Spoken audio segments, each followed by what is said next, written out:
Today I'm going to touch on a little of black history today. I want to talk about black history today. All right. I want to open up.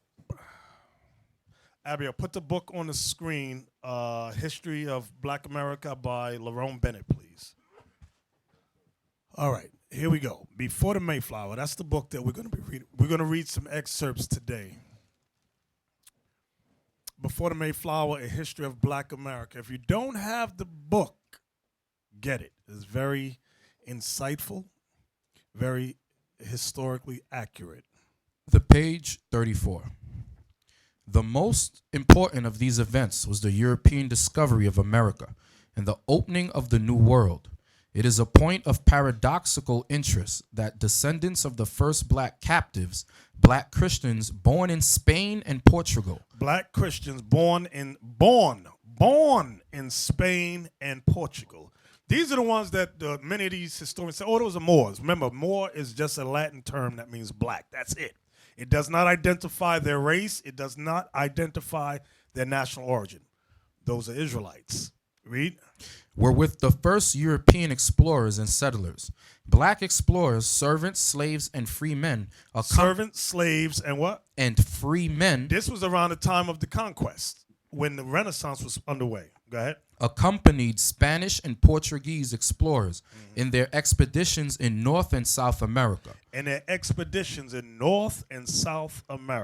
Go ahead. They were with Pizarro in Peru, Cortez in Mexico, and Menendez in Florida. 30 blacks were with Balboa when he discovered the Pacific Ocean.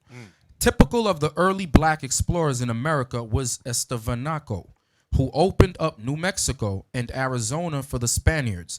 Other blacks, W.E.B. Du Bois, said accompanied De Soto, and one of them stayed among the Indians in Alabama and became the first settler from the Old World. Now, is that the highlighted area? Yes, sir. Okay, get me Deuteronomy 28 and 64, I'm sorry.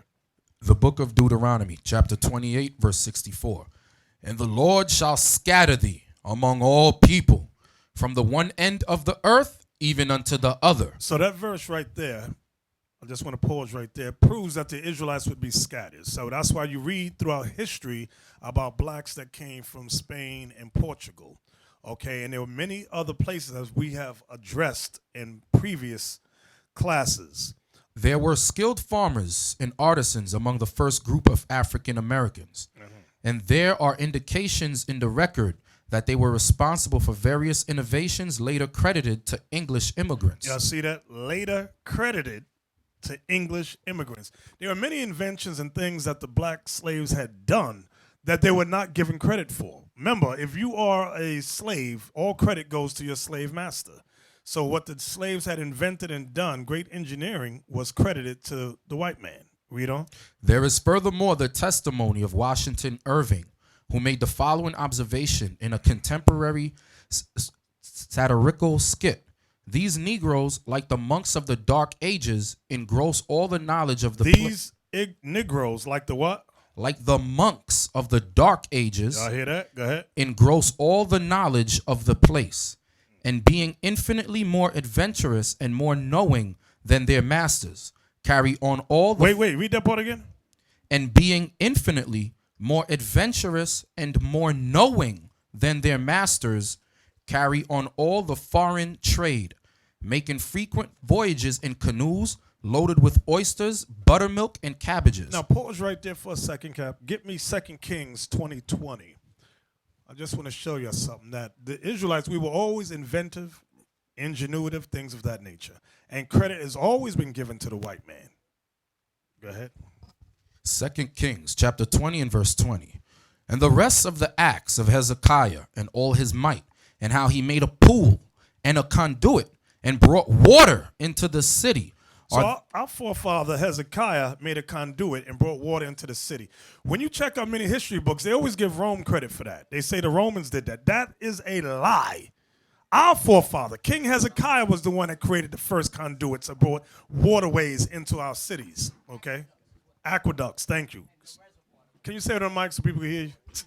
The pool is the reservoirs. So reservoirs that today provide water to cities and everything, our forefathers made that. That's what they mean by the pool. And the Romans called them the Great Aqueducts. That's when people go over there and they visit it, you see all that. It's supposed to be, they invented this, and that's how cities were able to grow.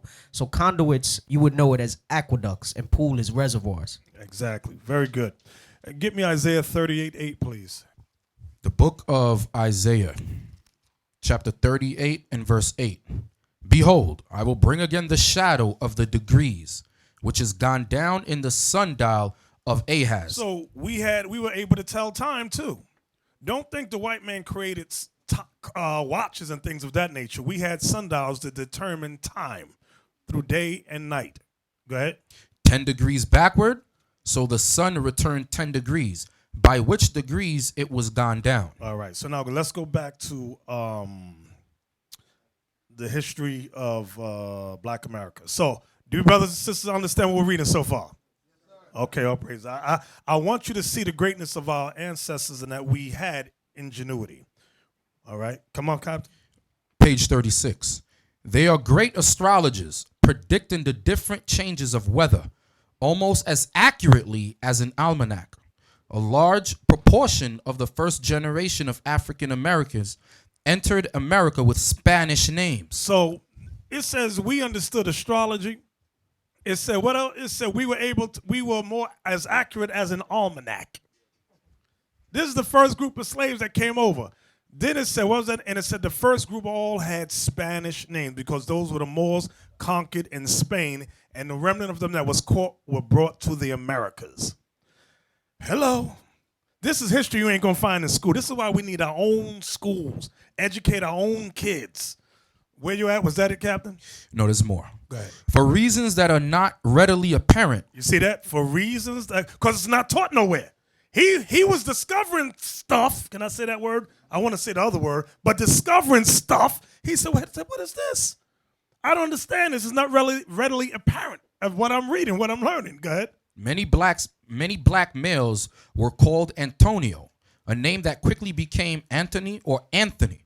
Other popular names of the period included Michaela, Calchacello, Mingo, Pedro, Francisco, Gibani, Marie. Those are the group of slaves that came off the ships, the first ones. Go ahead. Wartello, Tomorrow, Angola, and Tony Congo. Shortly after their arrival in America, many blacks discarded African and Spanish names and adopted English titles. See that? We discarded Spanish names and adopted English titles. I'm going to give you a name, and you're going to like that name. Go ahead. By 1649, colonial officials were able to report that there are in Virginia about 15,000 English, and of Negroes brought thither 300 good servants. The good servants came from different backgrounds with different experiences. Quite a few, as we have noted, came from England, where blacks had lived since the middle of the 16th century. Now, we found out that we lived there way earlier than that. Go ahead. Many came from Spain, Portugal, and the West Indies. Significantly, many were Christians. From there, what page was that, Captain Isaac? 37. Okay, go to page 171 now. I should have it highlighted there. Come on. Page 171. Working the same side of the street, but with a different emphasis, was Alexander Crummell, a pioneer advocate of the concept of Negro identity. So he's discussing Negro identity. Go ahead. A thin, intense Episcopalian priest who preached in Liberia before returning to America as rector of a Washington church. Who can tell me about Liberia? We read about Liberia maybe a month, 2 months ago. We discussed Liberia.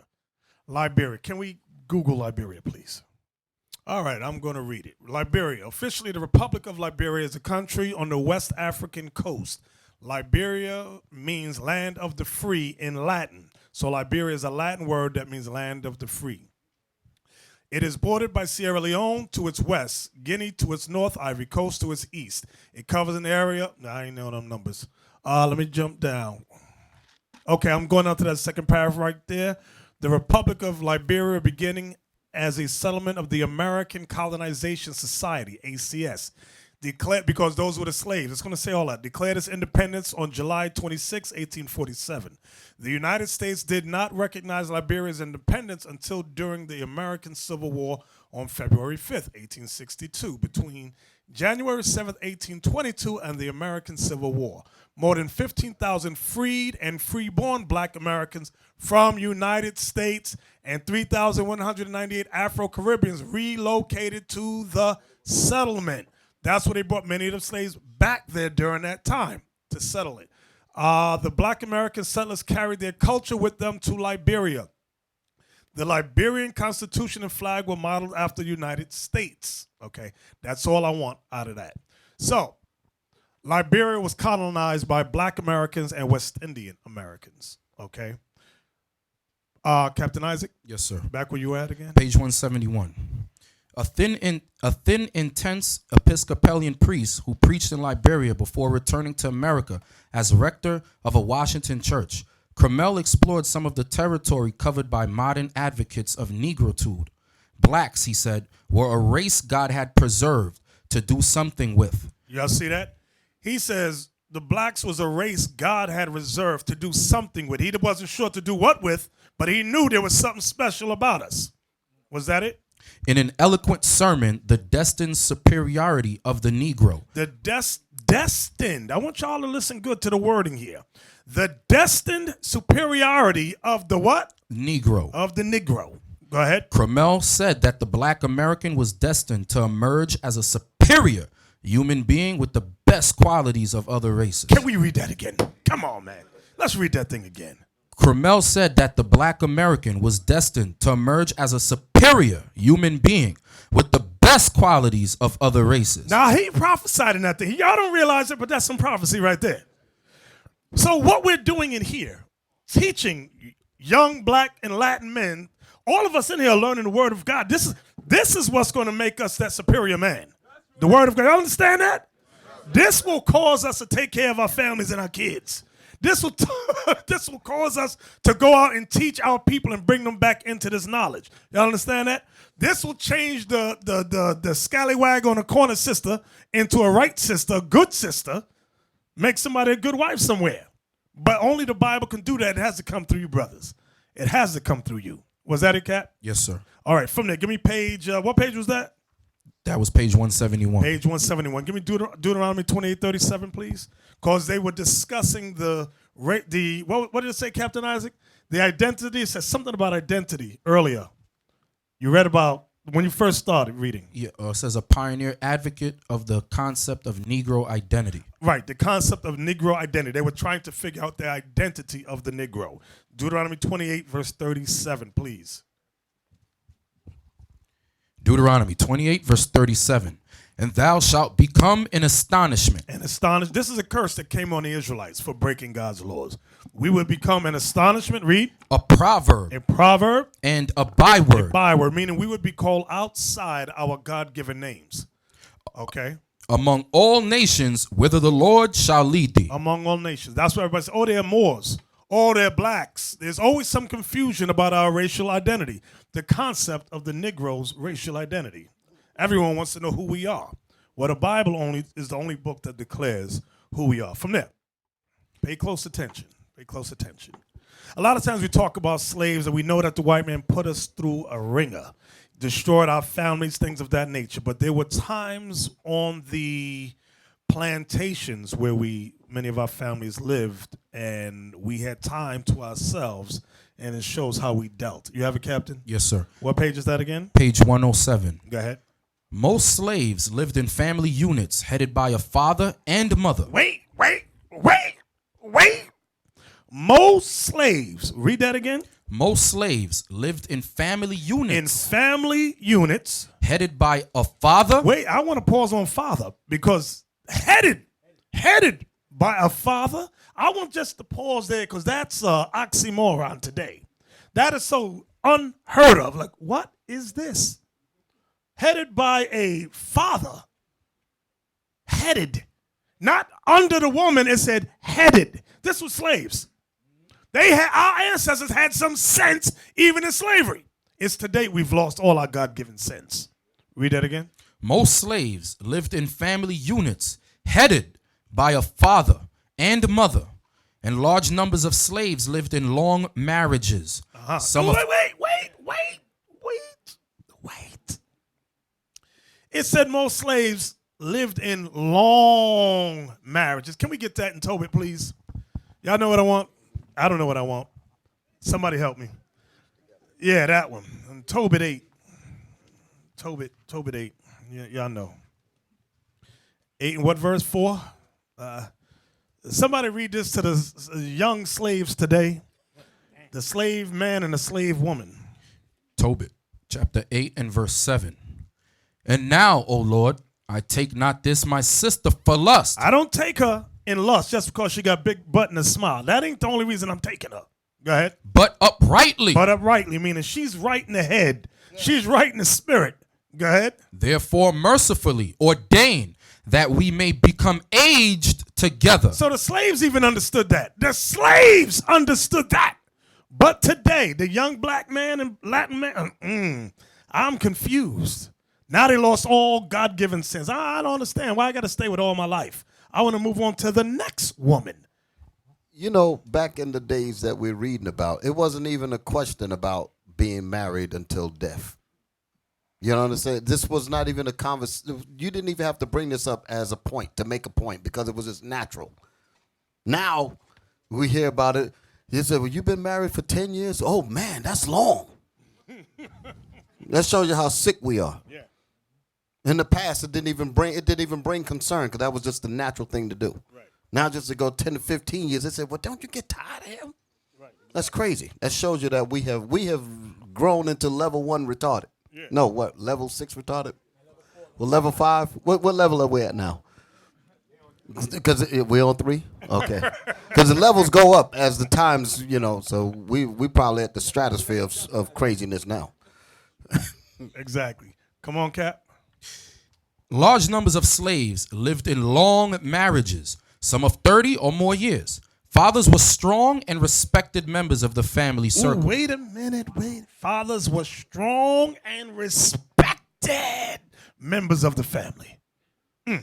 That's unheard. That is really unheard of today. Go ahead. Were strong and respected members of the family circle, and male children were often named for their fathers. Premarital sex. See that? Wait, they was named after their fathers because the fathers was around. Y'all see that? The women honored the father and said, I'm going to name this boy after you. Name this boy after, everybody had a daddy name. Okay? That's what they did. That's culture. You understand?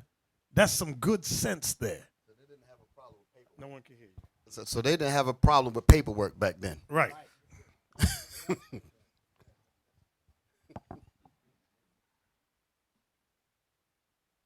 Yeah, the paperwork was the Bible. Often the old Bibles they have married to, birth, death. The Bible was an actual legal document that proved that you were married. I don't think they understand what you mean by that, because I'm gonna say it I'm again. explain it. Can I jump in? Sure. If you look in some of the Bibles today, just to show you that what Deacon Athon is saying, they actually have in certain sections of the Bible where they actually write family tree, they actually have these things written because you was able to produce that as an actual document.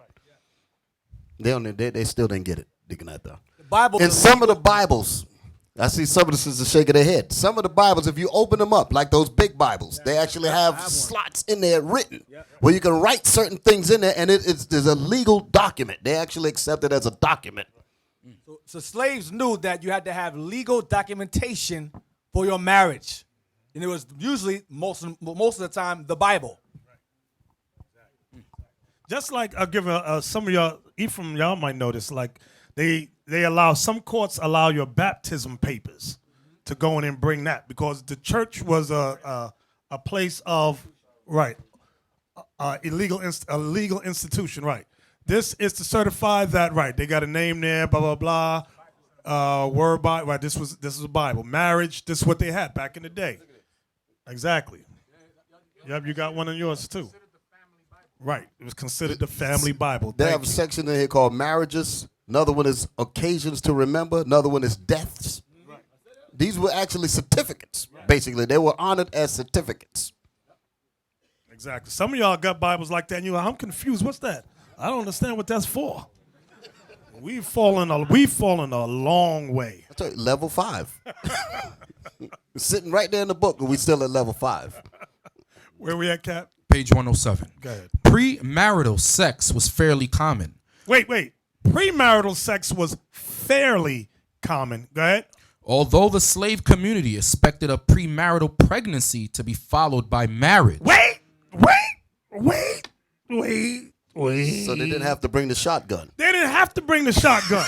If you dealt with premarital sex and she got pregnant, it said the slave community expected you to marry. Can we get that in the scripture? Can we? Exodus. I'm there already. You're there already? Thank you. Come on. The book of Exodus, chapter 22, verse 16. And if a man entice a maid that is not betrothed and lie with her, he shall surely endow her to be his wife. So the slaves had good sense and they could barely read. Here we all got all kind of education to read. It's confused as hell. We free, but we're at level 5. Yeah, we was 5 slavery retard. was at level 1. We on full retard now. With an education. Make no sense. Where we at, Captain? Point 3, page 107. The slave community was more open and more honest about sex, but it did not approve or condone indiscriminate mating and begetting. Wait. They did not what? But it did not approve or condone indiscriminate mating and begetting. Can you get me that in Deuteronomy? Is it 23? You know what I want? 23? No, ho. 23:17. Deuteronomy 23:17. Chapter 23, verse 17. There shall be no whore of the daughters of Israel, nor sodomite of the sons of Israel. So it was not our custom to have women whore around and men just randomly sleep with them and bounce. That was not our custom. Give me that in Ecclesiasticus is 23. You know what I want? Isaac, you know what I want, Cap? No, sir.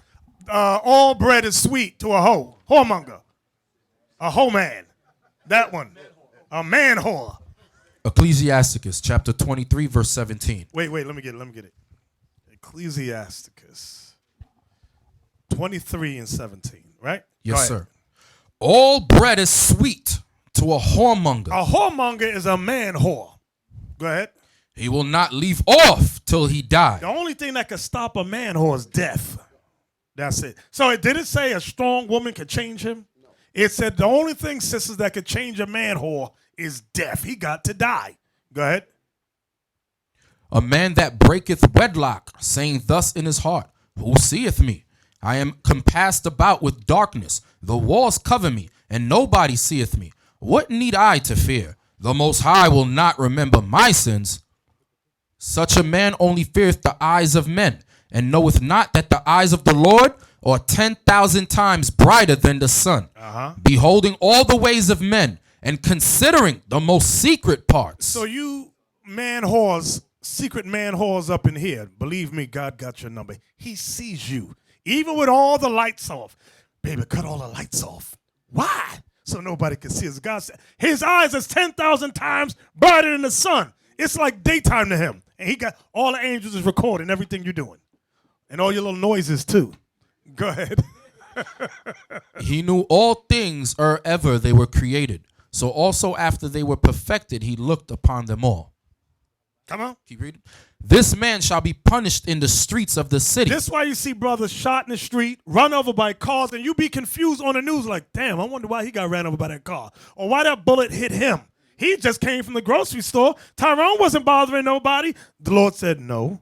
Tyrone was a whoremonger, a man whore. The bullet was shot. I commanded an angel, grab the bullet, like you ever see the Flash? When they go, pow, and the Flash grabbed the bullet, and he go, what? And let it go right there in your head. And you can, why Tyrone get hit?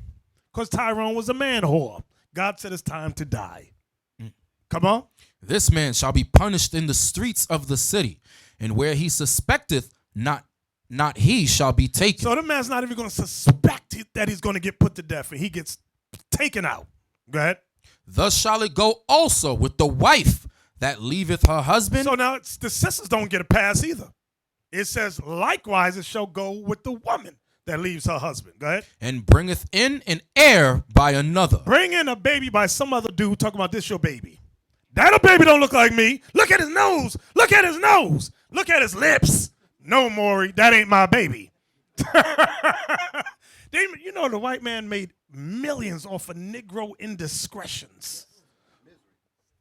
Still to this day making millions of dollars off black and Latin immorality.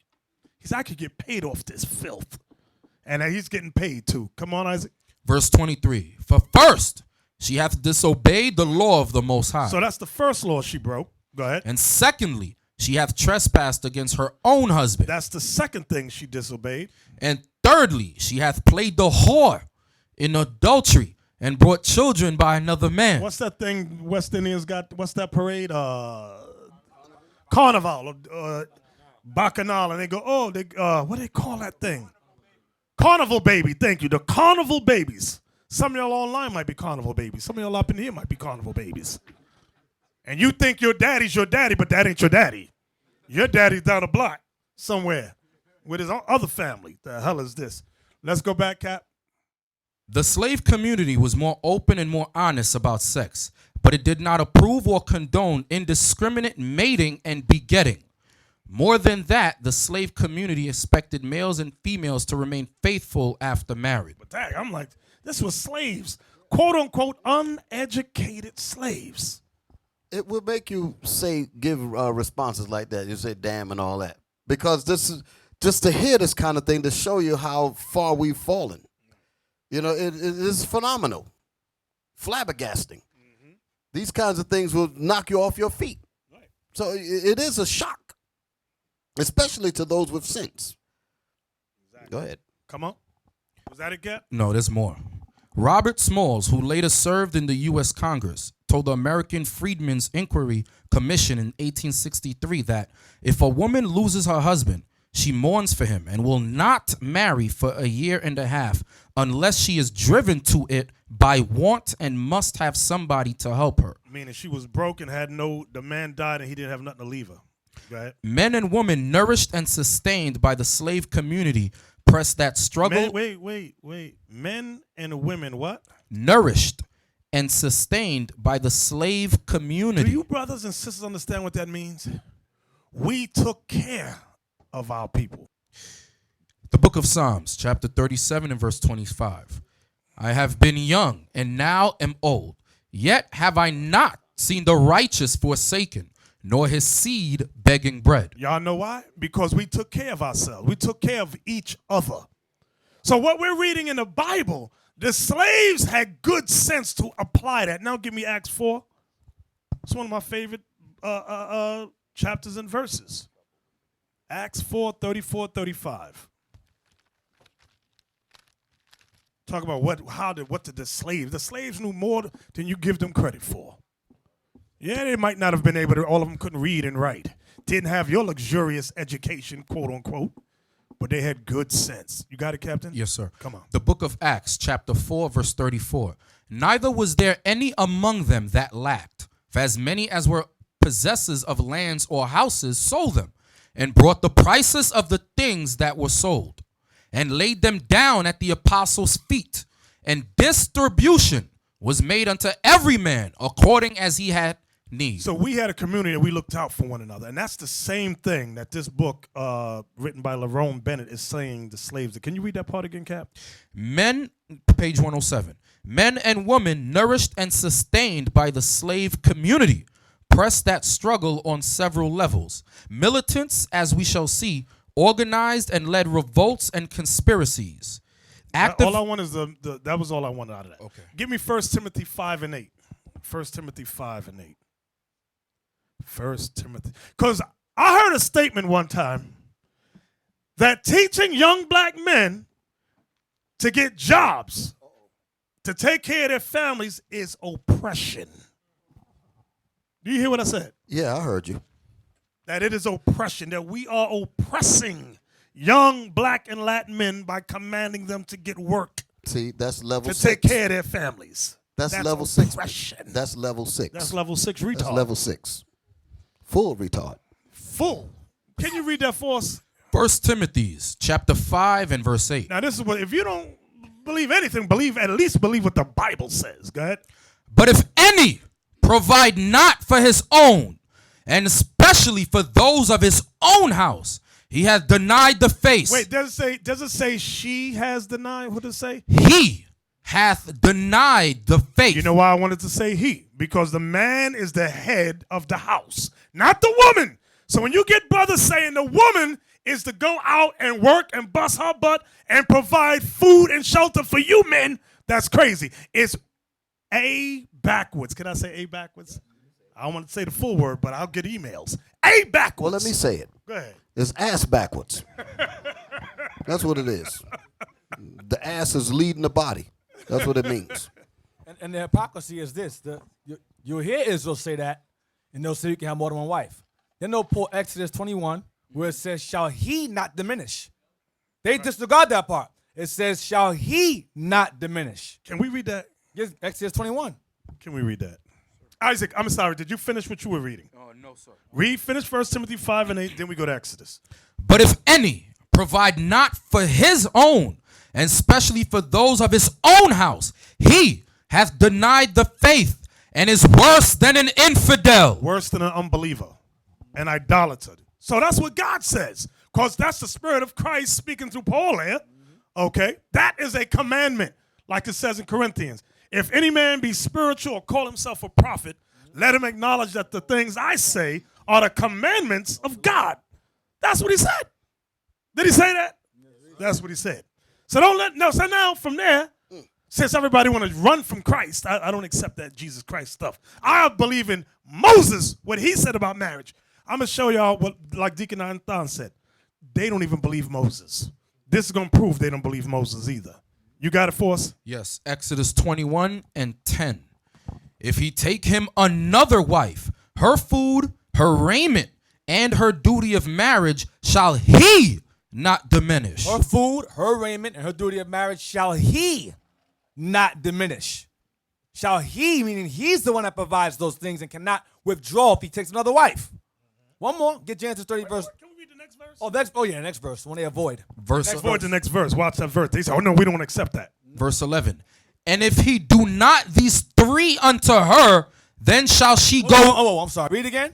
And if he. Stop. If who? If he. No, if she. If he. If they. If he. Oh, okay.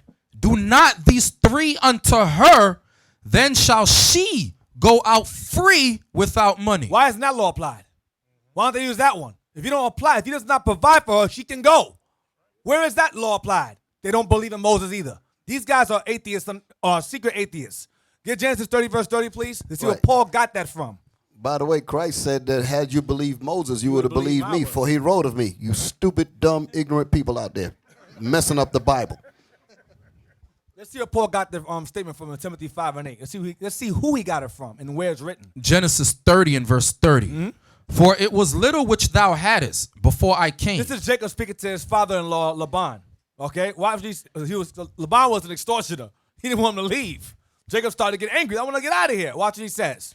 And it is now increased unto a multitude. Me being here living with you got blessed. Both of us are rich now. Go ahead. And the Lord hath blessed thee since my coming. He's blessed you since I've been living here. Go ahead. Watch this. And now when shall I provide for mine own house also? What did he say? And now when shall I provide for my own house also? Does it say when will your daughters provide for my house? Shall I provide for mine own house also? Ass backward camps. Ass backwards. That's what it is. Because Jacob said, when can I provide for my own house? Laban didn't say, you're oppressive, brother. You're oppressing my daughters. That's not what it says. Yeah, Deacon Nathan, did you just say the camp? Those are no camp, man. Those are niggas wonders. And they ain't wanting no camps, man. Those are brothers who don't apply God's laws, statutes, and commandments. Then God said they don't fit to be leaders. They set themselves up because they go inside these cereal box and pick up elders. Then they claim they're elder. They ain't no elder to me. I don't respect men like that. The bottom line is that this Bible requires discipline. Okay, the Bible requires discipline. And when you read these laws, it requires you to be a man. And that's what the problem is. People run away from the manhood and lie on it and try to say the Bible ain't talking about what it's talking about because it's literally a challenge to that old man, that old natural man called a Negro. It's a challenge. This Bible is in direct opposition of the Negro that's still inside of many of us. And we're not willing to kill the old man like the scriptures say, mortify those members. You got to mortify that old man. Be born again and check their whole spirit and follow what this Bible says 100%. But because of that, they don't want to do that. Then they start twisting and bending the scriptures around. That's what the problem is. And then they try to make everybody believe that the Bible ain't talking about real change. When we were in St. Martin, Captain Isaac was there along with Officer Mattathias in Tallahassee. I forgot the brother's name. I think it was called, who's the radio show? Ricardo. Yes, sir. When we left, when we were leaving, he made a statement to us. He said, what y'all brothers are teaching, he said, it will put fear in people. He said, not fear in the context of like they horrified. He said, fear in the context of change. He said people are afraid of change in their life. They have conducted themselves and celebrated certain things. Now they're finding out it's wrong according to God. Now comes change. And he said responsibility. That's where the fear comes in. And it's not just with the regular public. It goes with other camps as well. Change is a fearful thing for a black man. I got to change. You got to change. I want to show y'all something here. Page 103. Men and Women immortalized by James Weldon Johnson in the poem. O black and unknown bards, the mood and meaning of the products they created varied, as we can see if we look for a moment at the spirituals. There were coded spirituals of protest and defiance. The songs that our ancestors sang were coded. Can you read that part again? They were what? There were coded spirituals of protest and defiance. Coded spirituals of protest and defiance. That's what our ancestors sang. They didn't sing songs like, you remind me of my Jeep. They didn't sing stuff like that. And to this The day, I don't levels keep understand going that up. song. The levels keep going up. We're at 7 now. You remind me of my Jeep. Was that it, Captain? No, sir. Go ahead. There were coded spirituals of protest and defiance based on the passion and eventual triumphs of the Hebrew slaves of Egypt. Wait. Read that part again. There were coded spirituals of protest and defiance based on the passion and eventual triumphs of the Hebrew slaves of Egypt. Our songs is based on our ancestors. Our ancestors had some good sense. When our ancestors heard the history of Moses, we sang songs based on that thing and hoped that we could get that same deliverance. Come on, was there more to that? Oh, Mary, don't you weep, don't you moan. Pharaoh's army got drowned. That's one of the famous spiritual songs right there. A coded song of protest and defiance. Thank you. Now, give me that in Psalms it was 137, 3 and 4. And it had to be coded for a reason. Coded meaning if you sing a song too plain that the white man understand, you know your friendly neighborhood white man, he put us to death. Right. It was coded and then decoded by those who were meant to decode it, There you meaning go. communication between the same people. There you go. And it locked others out. That's the beautiful thing about it. All praises, all praises. Now watch this. Psalms that David spoke. David saw this thing in the spirit. Remember, the spirit of Christ, like we were discussing last night, Lava, the spirit in Christ of Christ was in all the prophets, all of them. Let's prove that. Give me that in Psalm 1 Peter's, where we read it? 1, 10, 11. 1 Peter's chapter 1, verse 10, 11. To prove to you that the spirit of Christ was in all the prophets. 1 Peter's chapter 1 and verse 10. Of which salvation the prophets have inquired and searched. Of which salvation come on, read it and again. searched diligently, who prophesied of the grace that should come unto you. So we're talking about the prophets. Go ahead. Searching what or what manner of time the Spirit of Christ which was in them. Stop. Read that part again. Searching what or what manner of time the Spirit of Christ which was in them. So the Spirit of Christ was in all the prophets. Christ was in Isaiah, Jeremiah, Micah, Ezekiel, David. The Spirit of Christ was in all the prophets. Go ahead. Did signify when it testified beforehand the sufferings of Christ and the glory that should follow. Psalms 137 and verse 1. No, 3 and 4. Verse 3. For there they that carried us away captive. The there means in slavery. The there means slavery. Read the verse above it. Verse 2. We hanged our harps upon the willows in the midst thereof. For there they that carried us away captive. They that carried us away in slavery required of us a song. Required of us a song. Wanted us to sing for them. Went down to the river Jordan, where John baptized 3. When I walked the devil in hell, says Johnny baptized me. I say, roll, Jordan, roll. Oh, now roll, Jordan, roll. My soul arise in heaven, Lord, for the year Jordan roll. Well, some say John was a Baptist. Some say John was a Jew. But I say John was a preacher, cause my Bible says so too. I say, roll, Jordan, roll. Roll, Jordan, roll. My soul arise in heaven, Lord, for the year when Jordan roll. Hallelujah, roll, Jordan, roll. Roll, Jordan, roll. My soul arise in heaven, Lord, for the year when Jordan roll. Hallelujah, roll, Jordan, roll. Roll, Jordan, roll. My soul arise in heaven, Lord, for the year when Jordan roll. Everybody say, roll, Jordan, roll.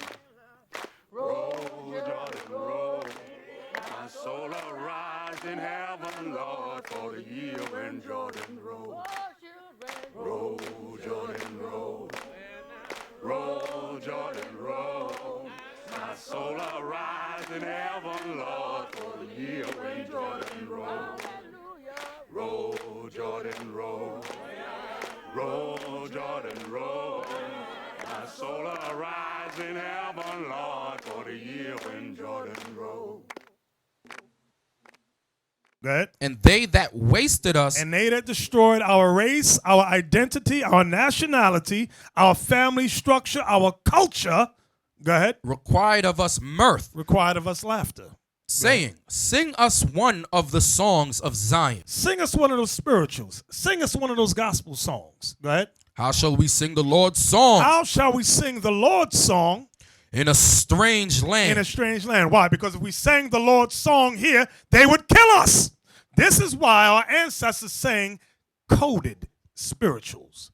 The songs were in code. Okay, because when you read it, the Lord's song is about deliverance. The Lord's song is about destroying your enemy. The Lord's song is about salvation and the death of your enemies. That's what the Lord's song is about.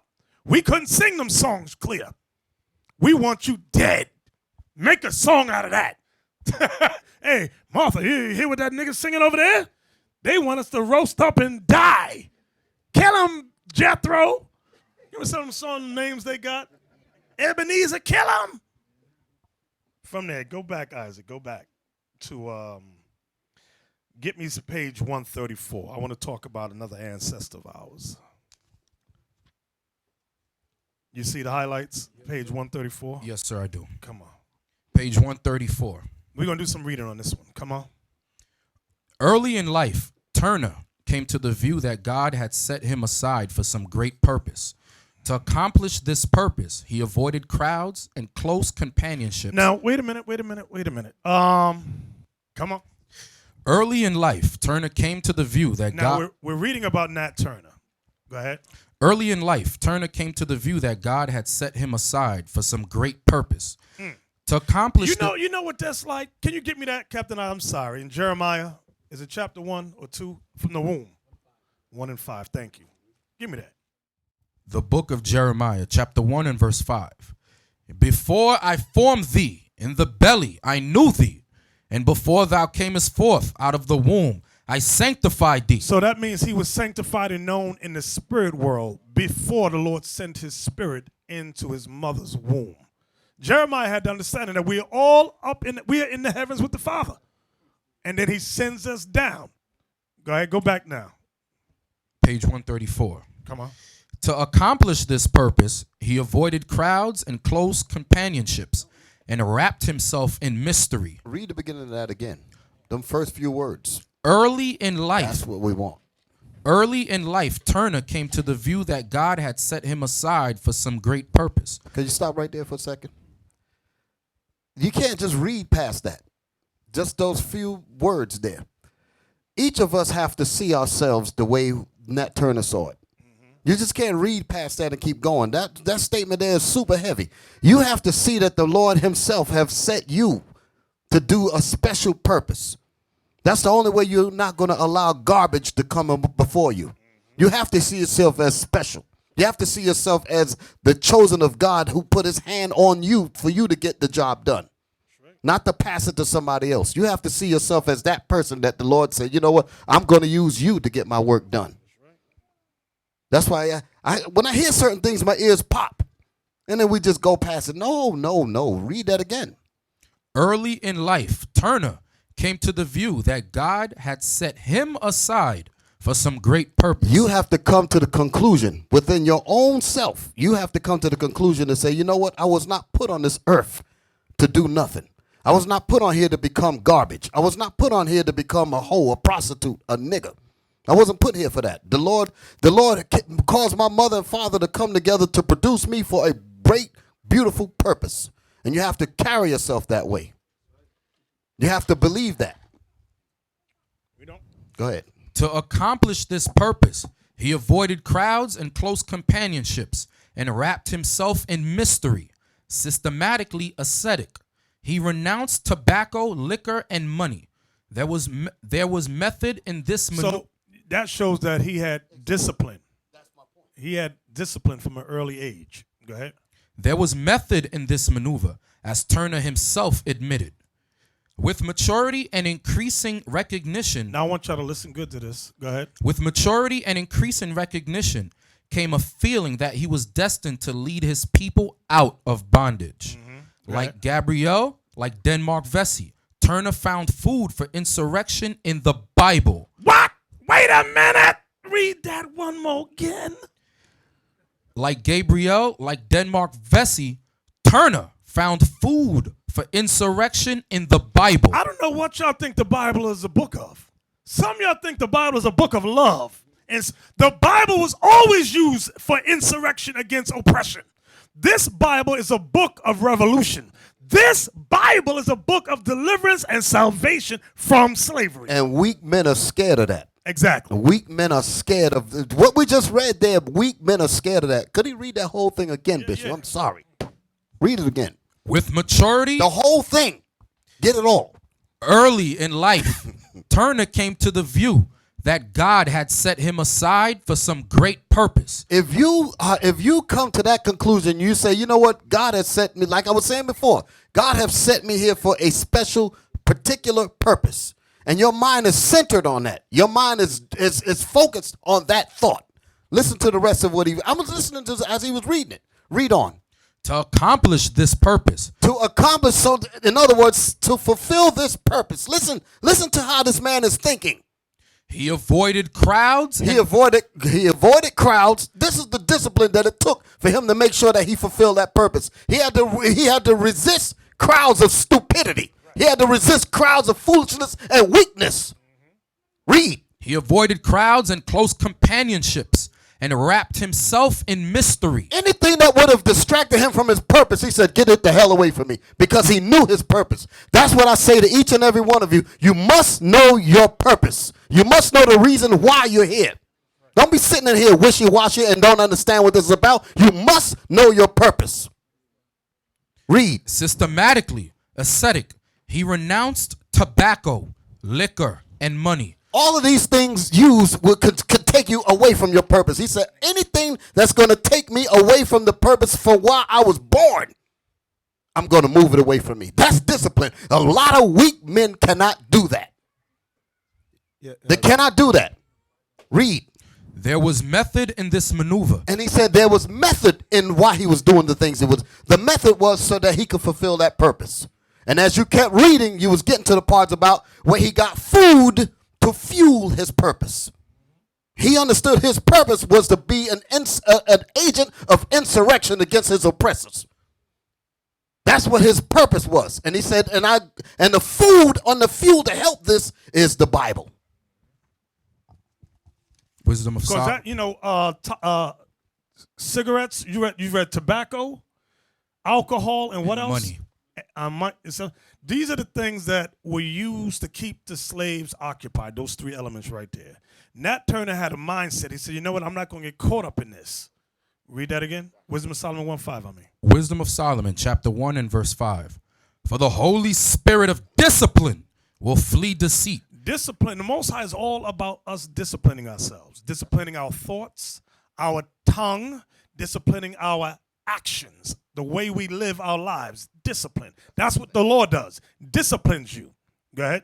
And remove from thoughts that are without understanding, and will not abide when unrighteousness cometh in. Now give me Matthew 4:4. Because it said he used the Bible as food of insurrection. For insurrection, that's what it said, right? That's what Christ said here in Matthew 4:4. Watch this.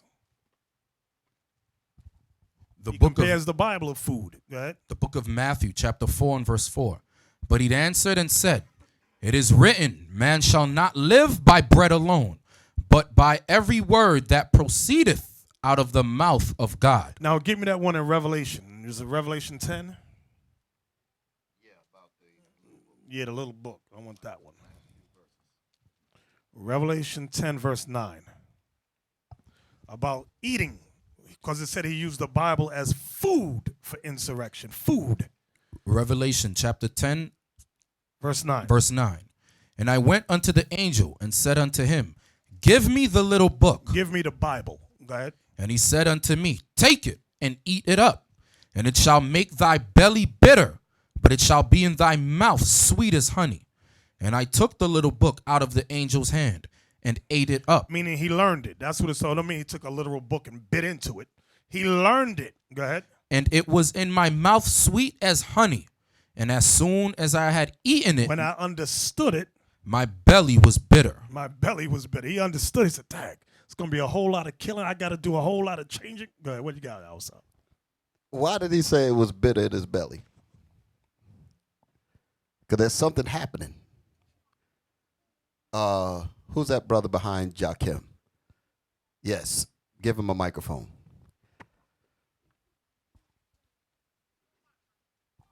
Shalom. Shalom. Because he had to apply what he was that he read. Okay. What's going to happen as a result of applying and then change. Change.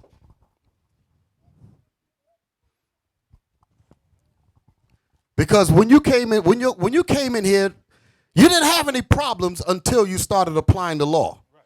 That's when the trials came up. That's when the fire came up. That's when the family and everybody else coming onto you. That's when you say, oh, shoot, this. Because when you first got it, it was sweet. I found out I was an Israelite. I'm the greatest. Then here come the troubles. Oh, damn, I didn't know it was going to entail all of this.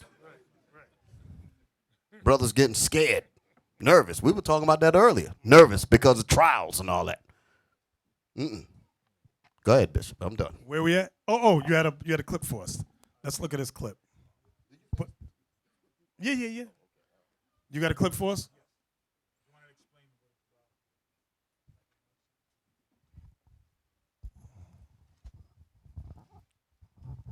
This clip is from a show by the name of Hell on Wheels, and it shows the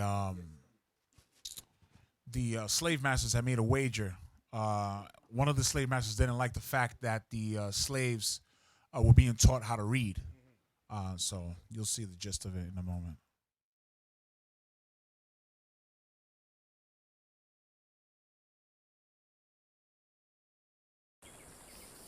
Wives, submit yourselves to your husbands as fitting in the Lord. Husbands, love your wives and Do not be harsh with them. Children, obey your parents in everything, for this pleases the Lord. Slaves, obey your earthly masters in everything, not only when their eyes on you and to curry the favor, but with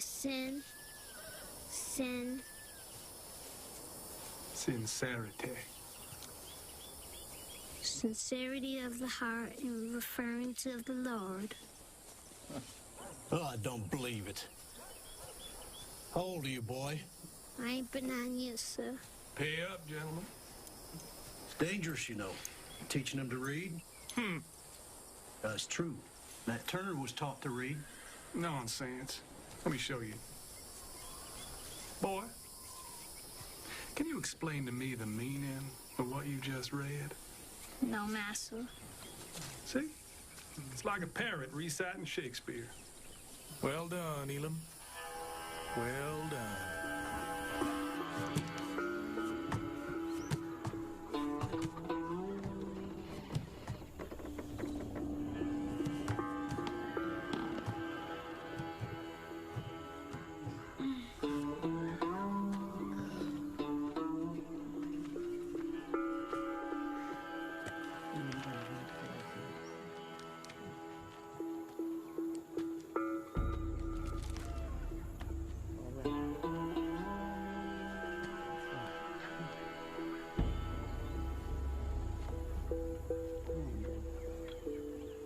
Now I have heard the groaning of the Israelites whom the Egyptians hold in slavery, and I have remembered my promise. Say unto the children of Israel, I am the Lord.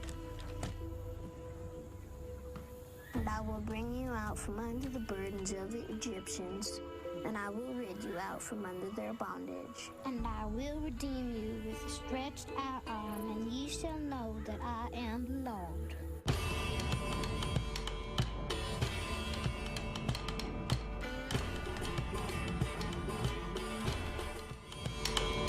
Now that's a heavy clip, bro. That clip is That's some heavy stuff. I get chills every time I see that thing. That's some heavy stuff. Now, what they say that art reflects life. Y'all heard that term before? Art reflects life. This really happened. Yeah, Okay, these kinds of situations happen. How you think we had people like, or situations like Nat Turner, Denmark VZ, Gabriel Prosser, and all these people that we read about in history as the agents of insurrection? How do you think these things came up? Because of incidents or situations like this really happened. Okay? And that coded thing was, again, he played dumb in front of the snake, played dumb in front of the fox, till the fox went away. Then the duck got up and went and taught the people, basically. Y'all get it. I'm just throwing it out there just to make it digestible a little bit. Go ahead, Lava. Yeah, but you notice that the young man was so smart. The Lord put that young man so smart. He didn't only read it, he memorized it in case the master will come.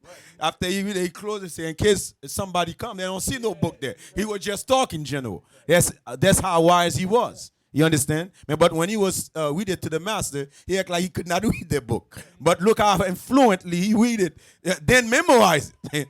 You understand? So that's how you're supposed to play them at your jobs. Not every comment you have to answer.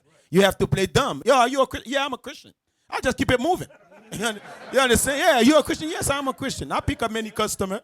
Yeah, I'm a Christian. I keep it moving. Some of them I say, not that type of Christian you think I'm.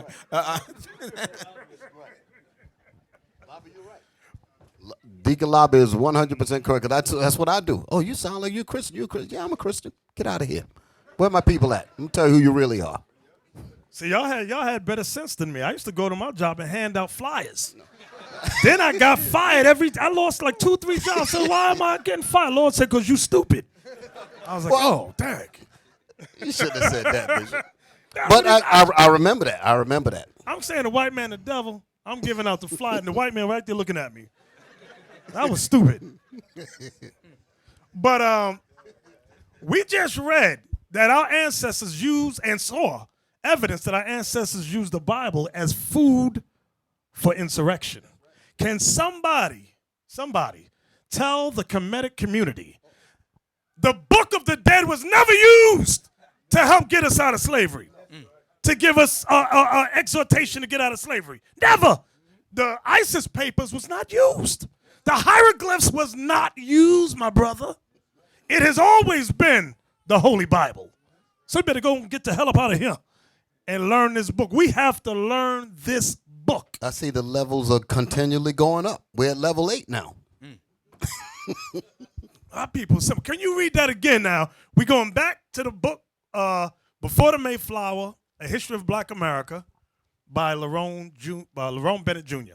That part, you know that part I'm talking about, Cap? Yes, sir. Go ahead. Page 134. With maturity and increasing recognition came a feeling that he was destined to lead his people out of bondage.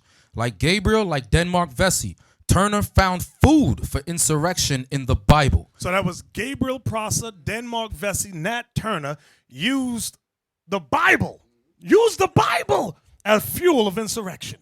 So this book is a revolution of this book. Believe it or not, brothers, this book is what the Maroons used over in the Caribbean.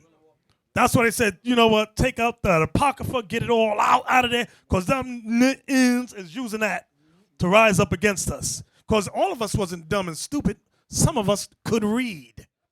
Okay, Cap, one more again. I'm sorry, one more again. With maturity and increasing recognition came a feeling that he was destined to lead his people out of bondage.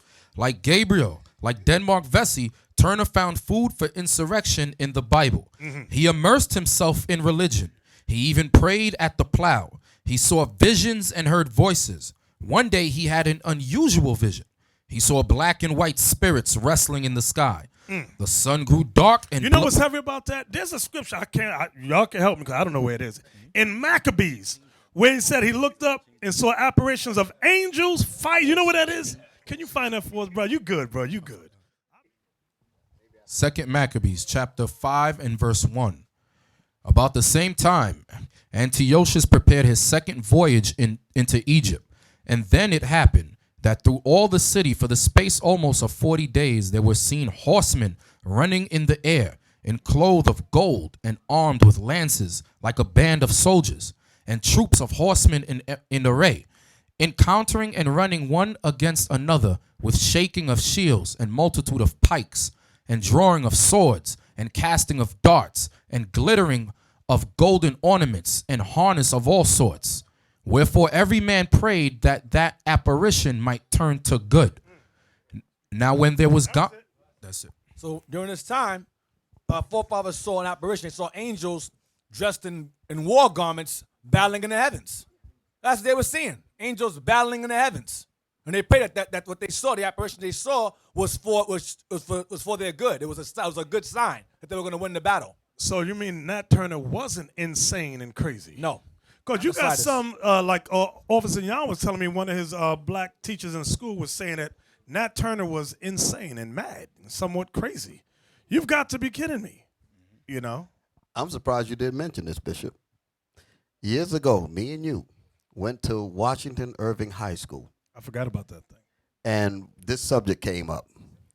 And there was a brother that was in the class that invited us to the school because it was Black History Month, I believe it was, and the subject matter was about Nat Turner. And the teacher had given the student a syllabus to follow.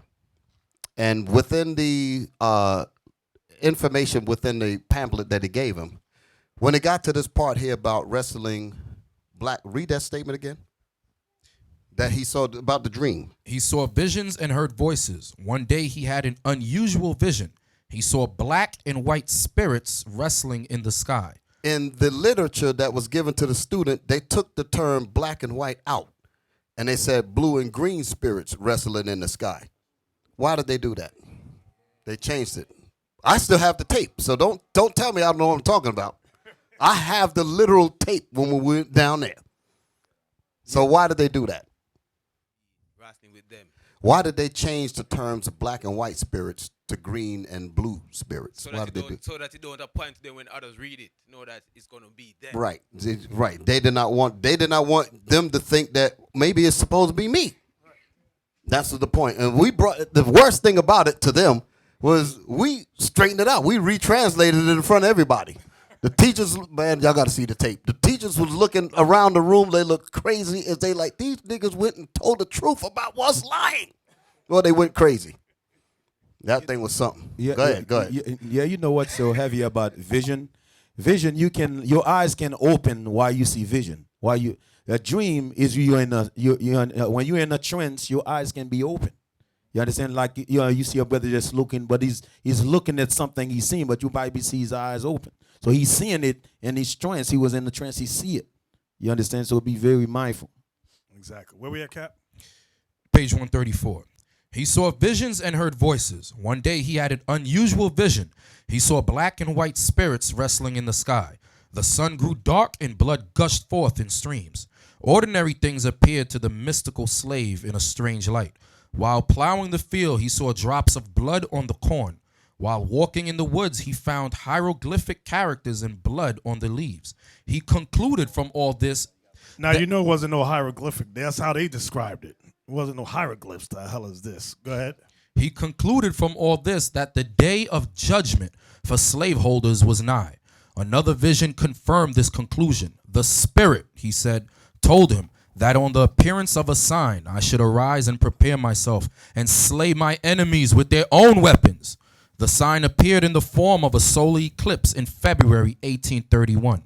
Turner immediately chose 4 disciples, Henry Porter, Hart Travis, Nelson Williams, and Samuel Francis, and set his face towards Jerusalem. Some historians believe he found warrant in the famous passage.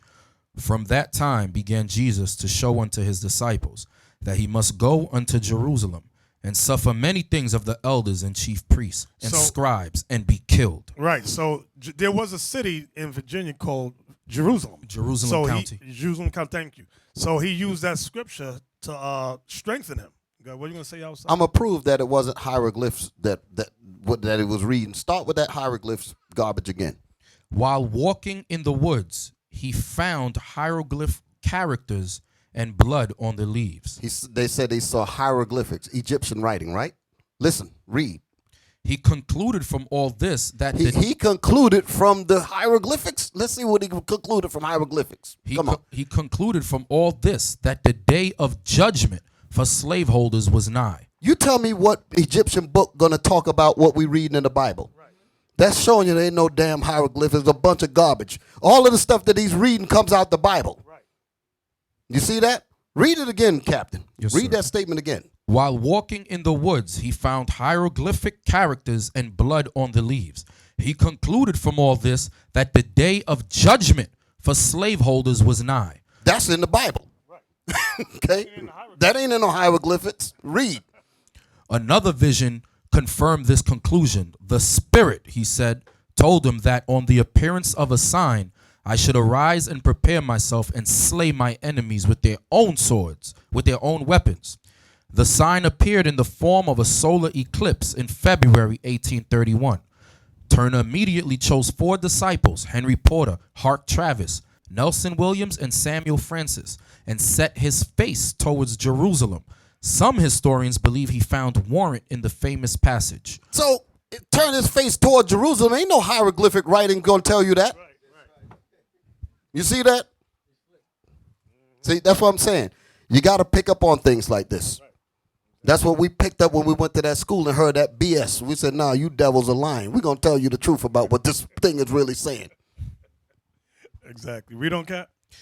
From that time. All we want is the highlighted areas. Yes, okay, sir. go ahead. From that time began Jesus to show unto his disciples that he must go unto Jerusalem and suffer many things of the elders and chief priests. And so now, wait a minute. Nat Turner chose 4 disciples. Remember, Christ had 3 favorite ones. And Christ, just as Christ explained that he must go to Jerusalem and suffer many things, Nat Turner was doing the same thing with his. And he got all that from the Bible. Go ahead. And suffer many things of the elders and chief priests and scribes and be killed. There was a Jerusalem in Virginia in that year. It was the county seat of Southampton. Turner decided to attack it on July 4th, but he became ill and the day passed. Wait. What month and day? July 4th. July 4th. So he wasn't celebrating firecrackers and all that? Not at all. He was being a firecracker. Yeah. He was blowing stuff up. Go ahead. Turner decided to attack it on July 4th, but he became ill and the day passed. There then came another sign, the peculiar color of the sun on August 13. Turner set another date, Sunday, August 21st, and told his disciples to meet him at a wooded retreat near his slave master's farm. On the appointed day, the disciples gathered on the banks of Cabin Pond, where they ate barbecue, drank brandy, and discussed death. Can I say something? And discussed death. Wow. When you know that you have, I want y'all to understand the mind state of our brother, Nat Turner. He's a man that is driven with the knowledge of knowing that God chose him for a specific purpose. Y'all with me? If you dealing with a man like that, that man is so determined you can't even get near him with foolishness. I'm listening to the focus on how this man is zeroed in on what he believes he has to do. When you have somebody like that, there's no turning them around.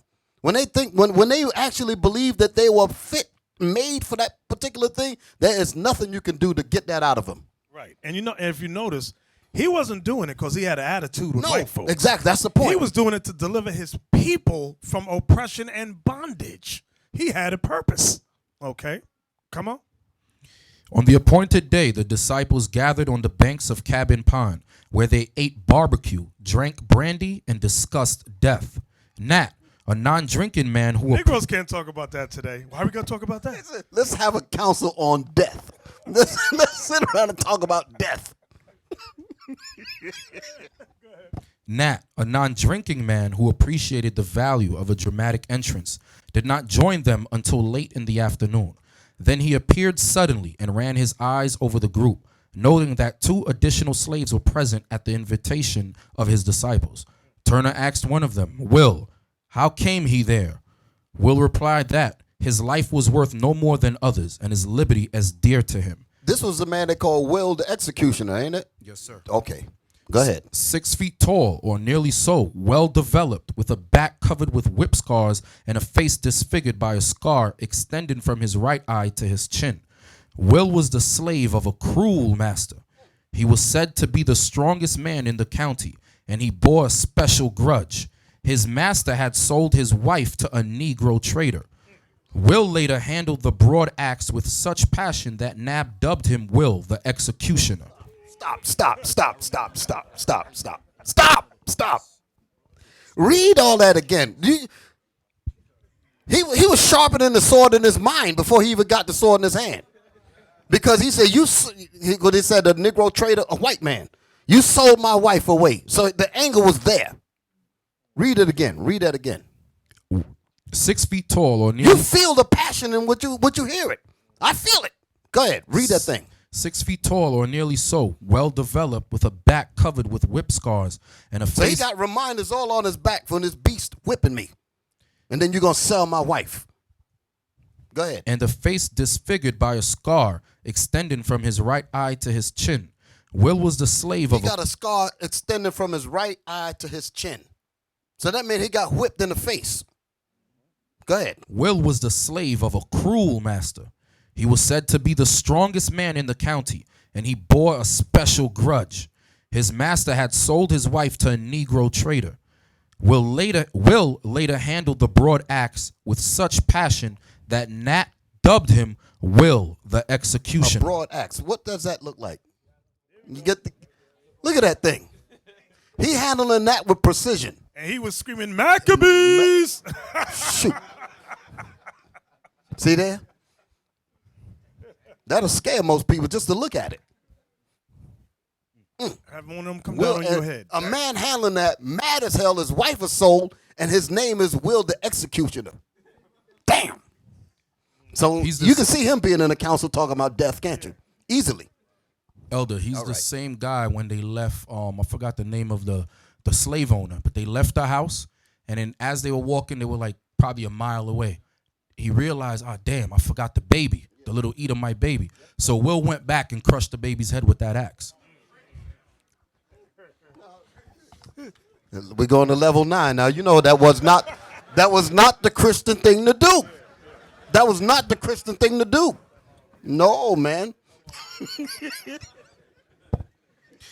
The defiant spirit of the disciples pleased Turner, and he outlined his plans. They would strike that night. Wait, notice he said the defiant spirit of what? Of the disciples pleased Turner. See what kind of men he had around him? He said, I like y'all spirit because y'all are defiant. He didn't have no mealy mouth, stay marshmallow. What's the word? Stay soft cream in the middle. We don't want those. No. Stay puff. What? Say it on the mic. I can't say it. What is it? State Puff Marshmallow Man. Yeah, he didn't have dudes like that around him. No, you go sit in the corner somewhere. I need defiant spirits around me. These brothers had purpose. They understood what their purpose was, at least that day. There you go. Come on. The defiant spirit of the disciples pleased Turner, and he outlined his plans. They would strike that night, beginning at the home of his master, and proceed from house to house, killing every man, woman, and child. In this way, he explained, they would terrorize the whites and stampede them. Then he said, women and children would be spared, and men to who ceased to resist. That's it. On that. You know, there's more. Turn the page. I did. Turn the page again. Ain't no more? It's not. It's underlined. You want me to read those? Yeah, read the underline. Yeah. Can't leave any of that stuff out. Bring all that. You got us at the edge. We want to get the rest of it. All right. Then he said, women and children would be spared, and men to who ceased to resist. About 10 p.m., the conspirators left their retreat and moved to the home of Joseph Travis. They were 7 men, armed with 1 hatchet and a broadaxe. 24 hours later, they would be 70, and at least 57 whites would be dead. At the Travis home, Turner climbed through the window and led his men to the bedroom of the couple who had the great misfortune to own papers certifying their ownership of a slave named Nat Turner. Hold it now. See, at first you had us like we were watching it, then we went to commercials. We was like, wait a minute, where's the rest of the picture? You know, so now you brought us back. This scene that he's reading is in a video. What's the name of that video? Uncle Tom? Goodbye, Uncle Tom. They actually have a very beautiful illustration of what he's reading. I mean, the smashing the baby up and all that. All that's in there. Read on. Without preamble or warning, the said Nat Turner aimed a death blow at the head of Joseph Travis, but his aim was faulty and Will finished the job, killing both Travis and his wife. Two teenagers in an upstairs bedroom were also killed. An infant sleeping in a cradle was overlooked. As they left the house, Turner remembered and invoked the terrible rule that neither sex nor age was to be spared. 2 men returned and slew the infant. Now, y'all might be crying right now about this thing. Can we get that in the Bible? Psalms, chapter 137 and verse 8. O daughter of Babylon, who art to be destroyed, happy shall he be that rewardeth thee as thou hast served us. Happy shall he be that taketh and dasheth thy little ones against the stones. Damn. They didn't get it. They didn't get that picture. They didn't. Y'all have to again visualize this thing. Read that again. So I'm gonna give you the graphics. So you gotta get the graphics. The HD. Psalms 137, and let's start at verse 7. Remember, O Lord, the children of Edom in the day of Jerusalem, who said, just like Will the executioner remembered what happened to him. So the anger was in him. Come on. Who said, erase it, even to the foundation thereof. O daughter of Babylon, who art to be destroyed. So when he said race it even to the foundation, this was the Edomites tearing up our thing. What was it? The Babylonians? Yes, sir. I'm trying to remember the history. Right. The Babylonians destroyed it, and the Edomites was saying, tear it up, destroy it. Mm-hmm. Okay. Go ahead. Happy shall he be that rewardeth thee as thou hast served us. Happy shall he be that taketh and dasheth thy little ones against the stones. So he didn't say that they're going to be doing this while they were crying. They said they were going to be happy to grab the baby's feet and look for a stone. You see, when you grab the baby's feet, you got to grab both feet. There's illustrations of the Spaniards doing that to our brothers and sisters. Yes. Okay, show that to them. There it is, right there, right there. Look, blow that up. You see the white man? Get the baby. Okay, right there. That's a stone, right? That's a stone wall. Y'all see that? Take a look at it. Look at it. That's a stone wall. That's an Edomite that got one of our children in his hands. Y'all see that? Captain, where we at? Page 136. Go ahead. Moving swiftly and quietly through the night, the little band cut a swath of red, chopping down old, young, male, and female. At almost every stop, additional slaves joined them. Y'all see that? I took my station in the rear. You know what's heavy about that? Said additional slaves joined them. Our people need to see something. They need to see an example of a shepherd, people doing something, and they will come join you. In devastation, wherever we went, I placed 15 or 20 of the best armed and most to be relied on in front, who generally approached the houses as fast as their horses could run. This was for two purposes: to prevent their escape and strike terror to the inhabitants. All through the terrible night, men, women, and children died. No one with a white skin was spared, except a family of poor whites who owned no slaves. You let poor white trash live, but go ahead. In reading the grisly accounts of this affair, it is impossible not to extend to the victims that human sympathy the victims were unable to extend to their victims and their executioners. It is to be observed, too, that the victims were victims, more than anything else, of history and of a boomerang effect of a violent system they supported and or derived benefits from. Wait, you know what's heavy about that? There's a law about slavery. Can we get the law? In Exodus 22:16, something like that. There's a law, and Christians don't like to read this law. Ask a white Christian to explain this law to you. They're going to go, as soon as they hear it, the law's done away with in Jesus.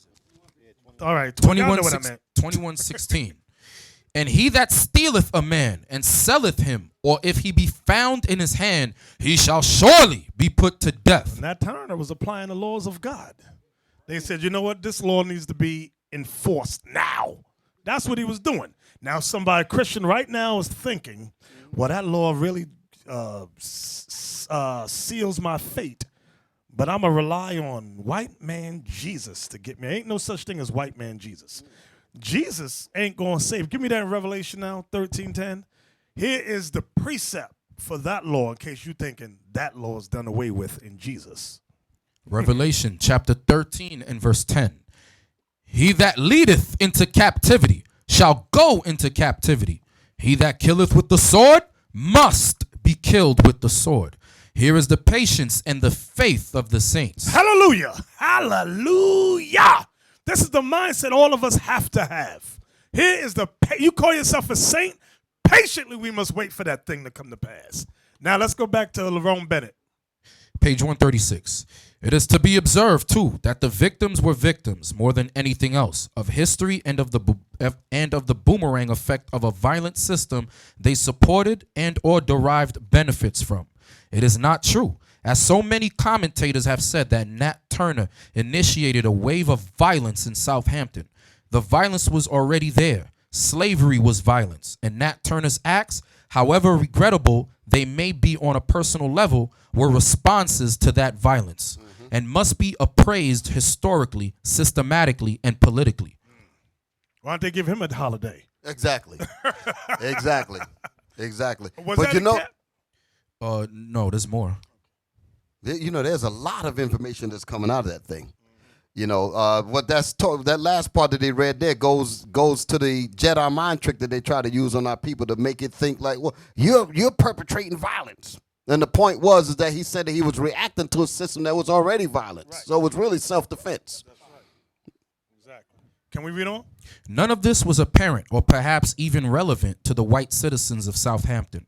They always play stupid, but go ahead. Who were seized with a nameless dread when the first bodies were discovered on Monday morning. Not knowing who or what was behind the killings, the citizens panicked. Imagine you waking up. They waking up and seeing dead white folks. What the hell is this? Go ahead. And they're so dumb, they don't realize that they're evil as hell. They're supposed to have dead white people all over the place. Not knowing who or what was behind the killings, The citizens panicked, fleeing to the swamps or barricading themselves in public buildings. Some left the county, several left the state. Meanwhile, Nat Turner rode on, picking up slave recruits at each stop, moving closer and closer to Jerusalem. On Monday afternoon, he reached the Parker farm, only 3 miles from Jerusalem. Turner wanted to bypass the farm and push on to the town, but his men, some of whom were groggy from periodic raids on cider stills, wanted to stop. Turner gave in, a fatal mistake. While waiting, he was attacked by a group of 18 or 20 whites who advanced with guns drawn. Turner, undaunted, counterattacked. The whites held their ground for a moment and then turned and fled. The slaves gave chase, crossed the hill, and discovered that the whites had been reinforced by a larger group from Jerusalem. Forced to give ground, the rebel leader decided to retrace his steps and recruit additional slaves. But by now, the tide was running strongly in favor of the slaveholders, who defeated the rebels at a second skirmish on Tuesday. After this encounter, Turner retired to Cabin Pond and waited for his disciples to regroup. After waiting for a day or so, he dug a cave and went into hiding.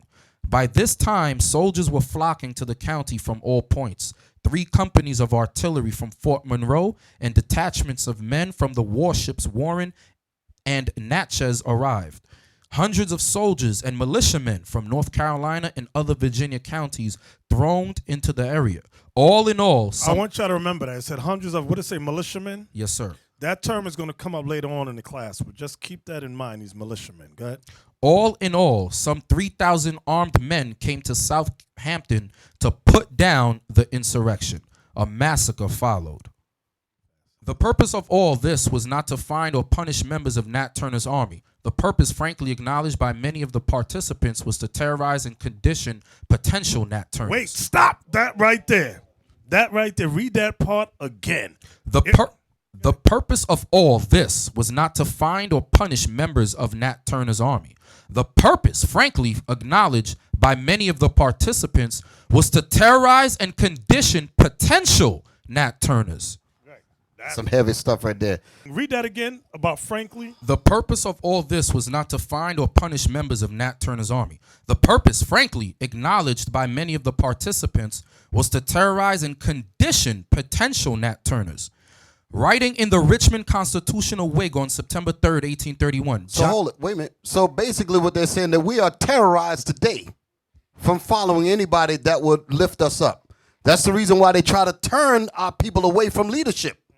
They want to terrorize you by when you have righteous organizations trying to deal with the people. They want to terrorize you against following this. Same thing. Same thing. And they'll use terms like you're a cult. Exactly. That's the main. That's the saying. That's the psychology behind it. I want y'all to really see what we're reading here and understand that nothing has changed. Writing in the Richmond Constitutional Whig on September 3rd, 1831, John Hamlin Pleasance put it bluntly. Let the fact not be doubted by those whom it most concerns, that another such insurrection will be the signal for the extermination of the whole black population in the quarter of the state where it occurs. Among those most immediately concerned was a slave who later told Thomas Wentworth Higginson that at the time of the old prophet Nat, the colored folks was afraid to pray aloud, for the whites threatened to punish them dreadfully. What happened, because of Nat Turner, they called him the prophet. They called him the prophet.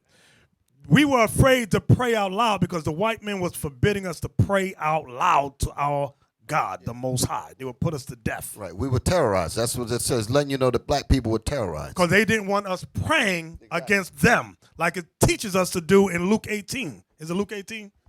Luke 18, where Christ said, pray for the death and destruction of your enemies. No, that ain't in the Bible, that brother. That can't be that. No. I got to get rid of that Bible then. I can't follow that. No. Luke 18, verse 6. And the Lord said. And the Lord said. Go ahead. Hear what the unjust judge saith. And shall not God avenge his own elect, which cry day and night unto him, though he bear long with them? I tell you that he will avenge them speedily. Nevertheless, when the Son of Man cometh, shall he find faith on the earth. Y'all see that? So he says he will avenge us speedily. So we're supposed to pray for that. Jump up above that where it talks about that. Not for a while. Let me see it. Yeah, the whole thing's about prayer. The whole thing's about prayer. Yeah, you know what our people don't understand, Bishop? Deliverance come with blood. Right. Deliverance, I'm saying it again, deliverance come with blood. So y'all can be in La La Land all you want. Exactly. Jump at 4? Go to verse 4, I'm sorry. Verse 4.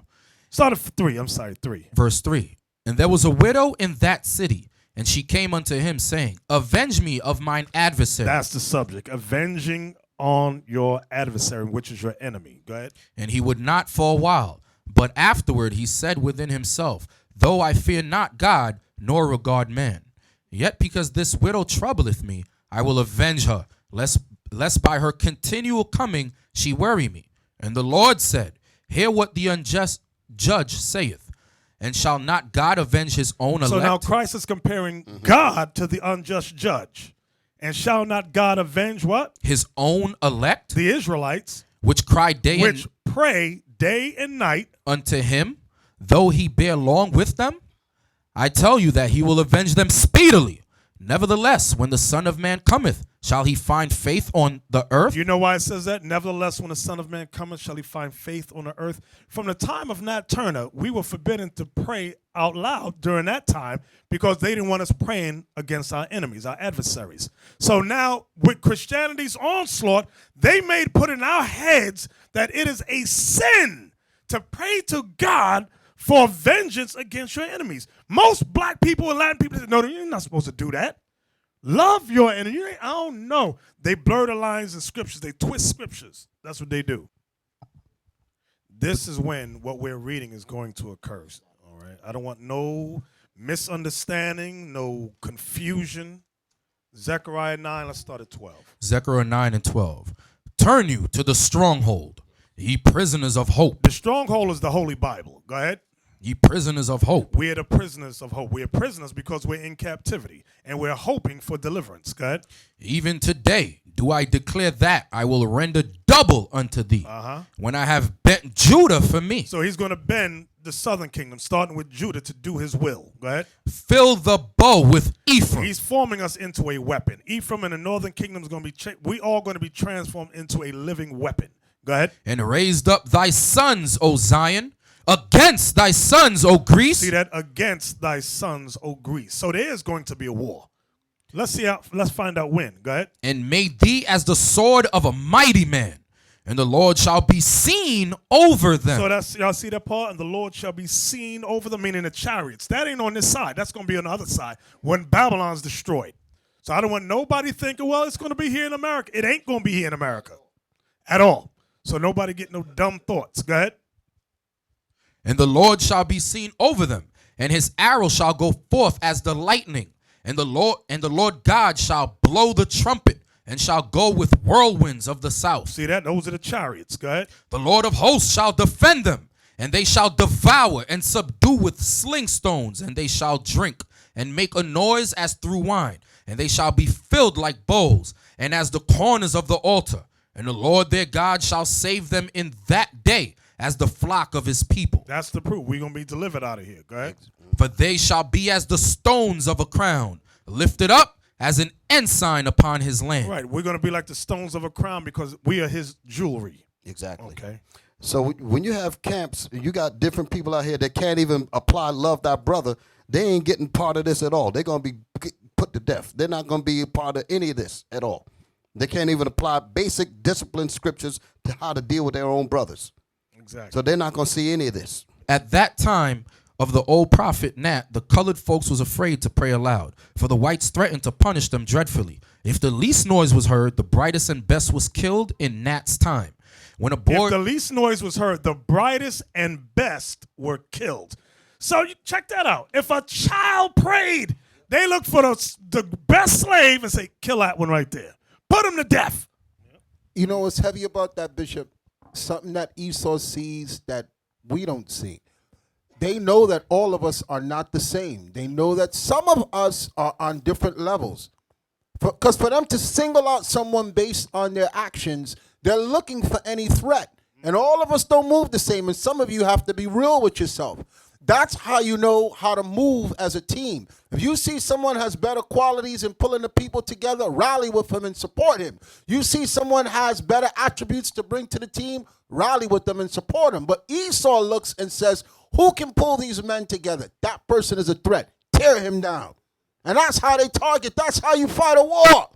But Negroes, they all put themselves equal. I heard this saying when I was at my job. Too many chiefs and not enough Indians. And that's always, it's in the Israelite community also. Everybody want to be a chief. Nobody don't want to be an Indian. And that's why we all get shot down. Good point. Come on. In North Carolina, too, people feared Nat Turner more than starvation. So now they're going to compare and see what happened in North Carolina opposed to Virginia where Nat Turner was from. Go ahead. The situation in Murfreesboro was desperate, according to an eyewitness who said, it was court week, and most of our men were 12 miles away in Winton. Fear was seen in every face, women pale and terror-stricken, children crying for protection, men fearful and full of foreboding, but determined to be ready for the worst. When a boy rode into the town and reported falsely that a hostile force was within 8 miles, Murfreesboro went up in hysteria. An old man keeled over and died. 2 other white men died of heart failure in the state. Was that it? No, there's more. When Turner was finally captured, guns were fired all over Southampton County. The woman, thinking he had assembled another force, fled to the swamps, misinterpreting the cry, Nat is caught, for Nat is coming. Nat Turner was taken to Jerusalem. So when they were yelling, Nat is caught, the people, Edomites thought it said, Nat is coming. Them white women ran into the swamp. That's imagery. That's the power. What y'all hearing there is the power of imagery. His image, his reputation preceded him. Mm-hmm. Go ahead. Nat Turner was taken to Jerusalem in chains. At his trial, he pleaded not guilty, saying that he did not feel guilty. On November... Why feel guilty about trying to get deliverance from slavery? Go ahead. On November 11th, the bold black man called the prophet dangled from the end of a rope in a town called Jerusalem. Author W.S. Drury said that Turner prophesied that it would grow dark and rain after his execution. It did actually rain. Drury wrote, and there was for some time a dry spell. This alarmed many whites as well as Negroes. Y'all see that? That was it. All praises. So, Elder, can I say something on that real quick? Captain Zeph, who else was with us? Captain Hananiah and Josiah. We had the privilege of going out to Virginia to meet one of the descendants of Nat Turner. His name is Bruce Turner, great grandson. He knows the story like the back of his hand. And Elder, he told us that there was like a tale of Nat Turner like 20, 30 years after he died. If the Edomite kids was being bad, the parents would tell the kids, you better behave or Nat Turner's coming to get you.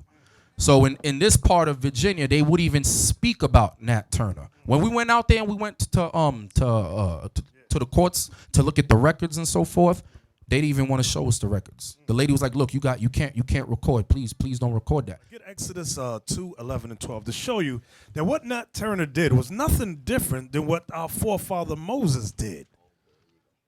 Okay, because somebody like we sometimes we tend in our Negro state of mind try to separate what we're reading in the Bible, our history, from what happened more closer to our timeline today. Right, exactly. But it's the same history. Come on. And Nat Turner knew that. Exodus chapter 2 and verse 11. And it came to pass in those days when Moses was grown that he went out unto his brethren and looked on their burdens. And he spied an Egyptian smiting in Hebrew, one of his brethren. And he looked this way and that way. And when he saw that there was no man, he slew the Egyptian and hid him in the sand. See what Moses did? That's Moses, the prophet Moses, killed the Egyptian for smiting the Israelite. Okay? That's how our forefathers got down. So that's why I say I don't know what book some of our brothers be reading. Okay? I was reading the other day. Actually, I'm not reading. I was looking at, you ever look at the families of Martin Luther King Jr. and the families of Malcolm X and look at where both their families are today? And their families, it's amazing because one family is somewhat wealthy because King's family has an institute in his name. Esau supports them. One of the sons was in like an assemblyman or something of that nature in politics and all that. Then you look at Malcolm X family, who was not supported, not only by Esau didn't support him, black folks abandoned him. And two of his children according to when you look online, were in prison. One for putting an assassination plot against Farrakhan, and the other one was for fraud, bank fraud, things of that nature, something like that. Bishop, didn't Yes. even the grandson get in trouble? The grandson went to jail for killing Malcolm X's wife, Betty Shabazz, burned her alive. Burned her in the alive. bed. I'm looking at the two families. I'm like, dang, what the hell? You know, and Esau, they support King's family 100%. But Malcolm's family said, nah, let them rot. Let them die. You can see it when you interview them. They're always speaking in a way as not to bring up anything offensive. They're always speaking in that middle, you know, that was a different time. Things are different now and things have changed. Nothing has changed. If things change, then the prophecy wouldn't be what it is. Judgment is coming. Okay? But they want to rock you to sleep and make you believe that things are better. They're not better. Exactly. And when you look, King was very, very intelligent, brother. Very intelligent, just as Malcolm was. And they became a threat when King decided to join with Malcolm. And that's when Malcolm was assassinated later on King. America, I wrote this thing out. America, they have given away millions of acres of land to your friendly neighborhood white man. They have given millions of acres of land to poor whites who come from Europe, Poland, Italy, things of that nature. And they've done this and they have somewhat prospered when you look at it. America provided European peasants with an economic foundation. Not only did America give away land, but they provided financial funding. I'm going to show y'all that that's exactly what they did, because a lot of times you'll go to work or be at school and whites will tell you, work hard, pull yourself up by your bootstraps like my ancestors did, and you can be successful in society. Okay, The Columbia History of the World, okay, editors John A. Garrity, Peter Gay, by Harper and Row Publishers. Now, let's go inside the book. Notice where I have it underlined. It says the massive influx into America between 1830 and 1924 of some 35 million immigrants, and large majority of them men and women in their 20s and 30s, attracted by the greater opportunities and higher wages America offered. Let's go to the next page. Like all industrializing countries, America needed large amounts of capital for economic growth and for the social overhead of an urban technological society. Immigration played some part in meeting this need, willy-nilly. European countries had to pay the cost of nurturing immigrants who, when ready to become productive members of society, left for America.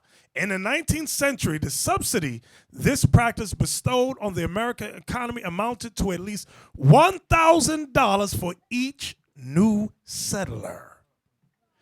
So what happens to all the hard work, pull yourself up by your bootstraps like their ancestors didn't? That's a lie. You know how much $1,000 back in the 1800s was? You got to be kidding me. You got to look at you have to look at the total disrespect and contempt for them to even say that to you.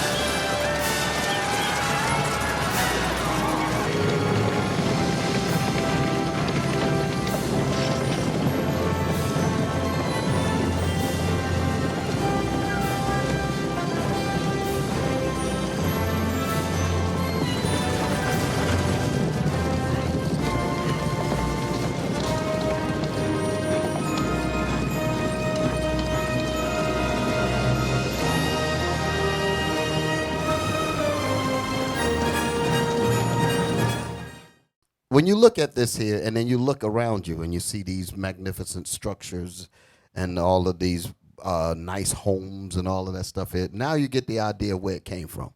Because they did not, as they were saying, pull themselves up by their bootstraps. When they came and stole the land, they simply built on it what they stole. And that's the way you really have to look at it. So you cannot be here and being happy that you're in this condition. This is the more reason why we have to be a disciplined people and follow what our Lord and Savior told us to do so that we can get the hell out of here. Exactly. Now let's see the next video, Abiel. I want to see, it flows too, Little House. Thought I might tell you a story. Oh, please, Pa. Little House on the Prairie, the deluxe remastered edition. Kansas, here we come. Experience all 9 seasons of the groundbreaking series. You like home? Good. Because we got one now. Relive the memories As long as you do your best, Laura, we'll always be proud of you. of one courageous family Yeah. Come on. that sets out on an amazing adventure and discovers a thrilling new world. On your mark. Get set. Celebrate the characters you cherish I'm Mary Inglesman, and that's Laura. and the stories you'll never forget. Will you marry me? Of course I will. The timeless series you grew up with comes to life like never before. You're a lucky man, Mr. Ingalls. That's the one thing in his life I'm absolutely sure of. See your favorite family beautifully restored. Well, Ingalls family, how's it look? With all 9 seasons presented in their complete and uncut format for the first time since their original TV broadcast. I can't count all the things you taught me. And exciting new bonus features, How's that sound? That sounds good to me. including the 40th anniversary documentary, The Little House Phenomenon. I've decided something. What's that, Heffa? Home is the nicest word there is. Own all 9 seasons of Little House on the Prairie, Deluxe Remastered Edition. Let me tell y'all something. You might not realize it. The Ingalls family was nothing more than a family of colonial thieves. They were thieves. The whole family was thieves. Y'all didn't pick that up? They got $1,000. That's why I had to read this. I had to set it up like that. $1,000. They came over and now they settled with stolen land. And many people, black, white, Latin, everybody. I just love the Ingalls. No. Deuteronomy 19, verse 14.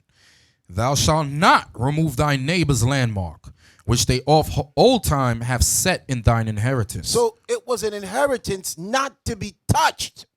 Read it again. Thou shalt not remove thy neighbor's landmark, which they of old time have set in thine inheritance, which thou shalt inherit in the land that the Lord thy God giveth thee to possess it. So they took away something that was given to us by the Creator. Now read the one that the bishop said. Hey, I'm sorry, Deacon. That's the reason why that white man, Ronald Sanders, called America the Promised Lands. Because they understood. Edomites, they do study. Right. That's why they call this land the Promised Land, because they're saying that Gad was promised this. That's the name of the book, Lost Tribes and Promised Lands. The person that gave those eyewitness accounts of the people he encountered in the land knew, according to what Deacon Yawasop is saying, that this was promised to these people. That's why he wrote that stuff there. Exactly. Read that. Deuteronomy 27:17. Cursed be he. What's that word? Cursed be he that removeth his neighbor's landmark. So who said these white folks is blessed? God says they are cursed. And the black woman wants to marry her? The black man wants to marry her. The black man wants to marry the white woman? God says they are cursed. But you think that's all good in Jesus. No. Y'all are crazy. Did you finish that? Yes, sir. Can I give you another one, Bishop? Yeah. Y'all gonna love this.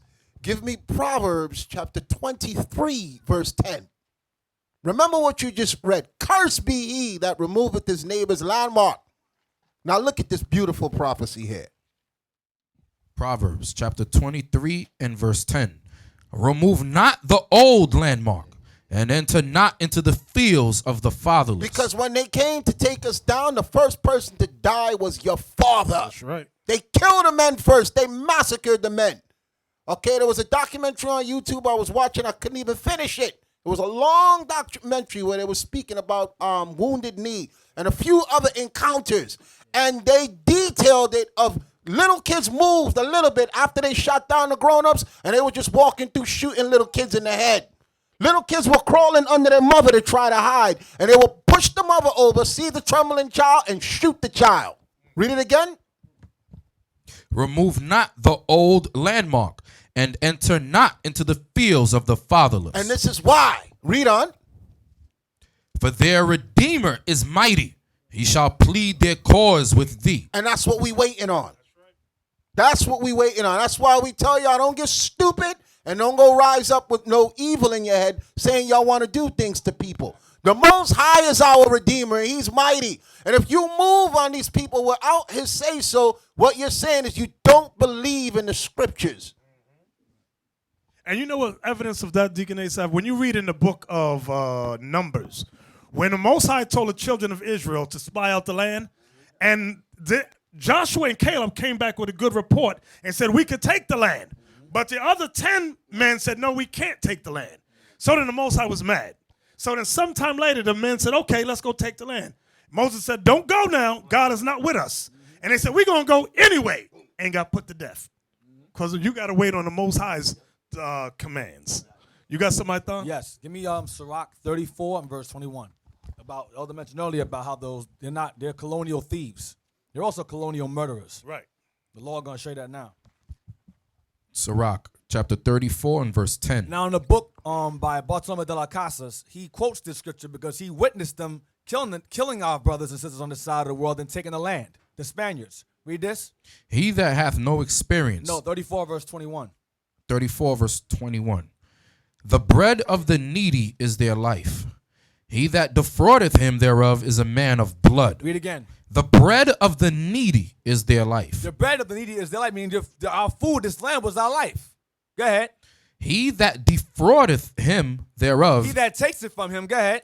Is a man of blood. Read the next part. It's going to explain it again. He that taketh away his neighbor's living slayeth him. That's what they did on this side of the world. He that taketh away his neighbor's living slayeth him. Go ahead. And he that defraudeth the laborer of his hire that's what Nat Turner was responding to. They had us working for them for free, laboring in the land that was stolen, and they had us working it for them for free. Read again.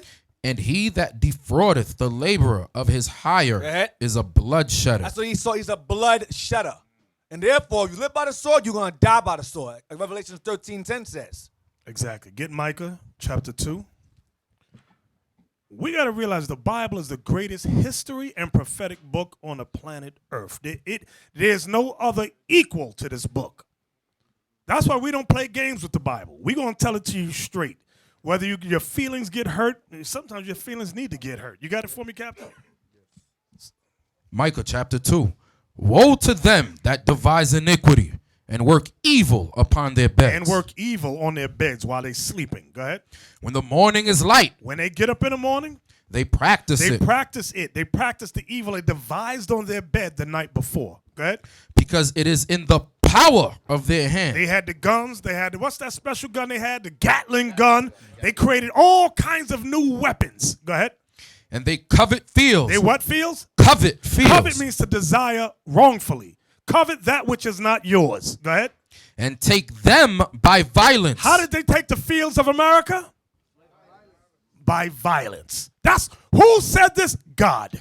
This is what God is prophesying to us. Come on. And houses, and take them away. So they oppress a man and his house, even a man and his heritage. So this is an oppressive man. He oppressed us and he oppresses our house. And Bishop, you know what's heavy about that? All of you can remember, well, I don't know what they teach now, but I know when I was growing up in elementary school, they reinforced in our heads that the natives were so stupid they gave the land up for beads and trinkets. Right, right. Okay? Exactly. 20 they keep showing the picture of the simple natives coming up with their hands out, and the white man like, these helpless little children, let's just take their beads, and that's what they want to reinforce your head. But the Bible says it was through bloodshed and violence. That's right. No negotiations, broke every single treaty. Many of these Edomite leaders, they sat down in an attempt to appear civil. Like they'd have the American Indians come up, sit down, but then they would sit down and create, present deeds of sale in incomprehensible illegal documents. That couldn't be understood. Right, could not be understood. Only they could understand it. Exactly. That's what they do. To this day, many of the descendants of these so-called pioneers or settlers receive federal subsidies. Many of them were used to set up militia groups.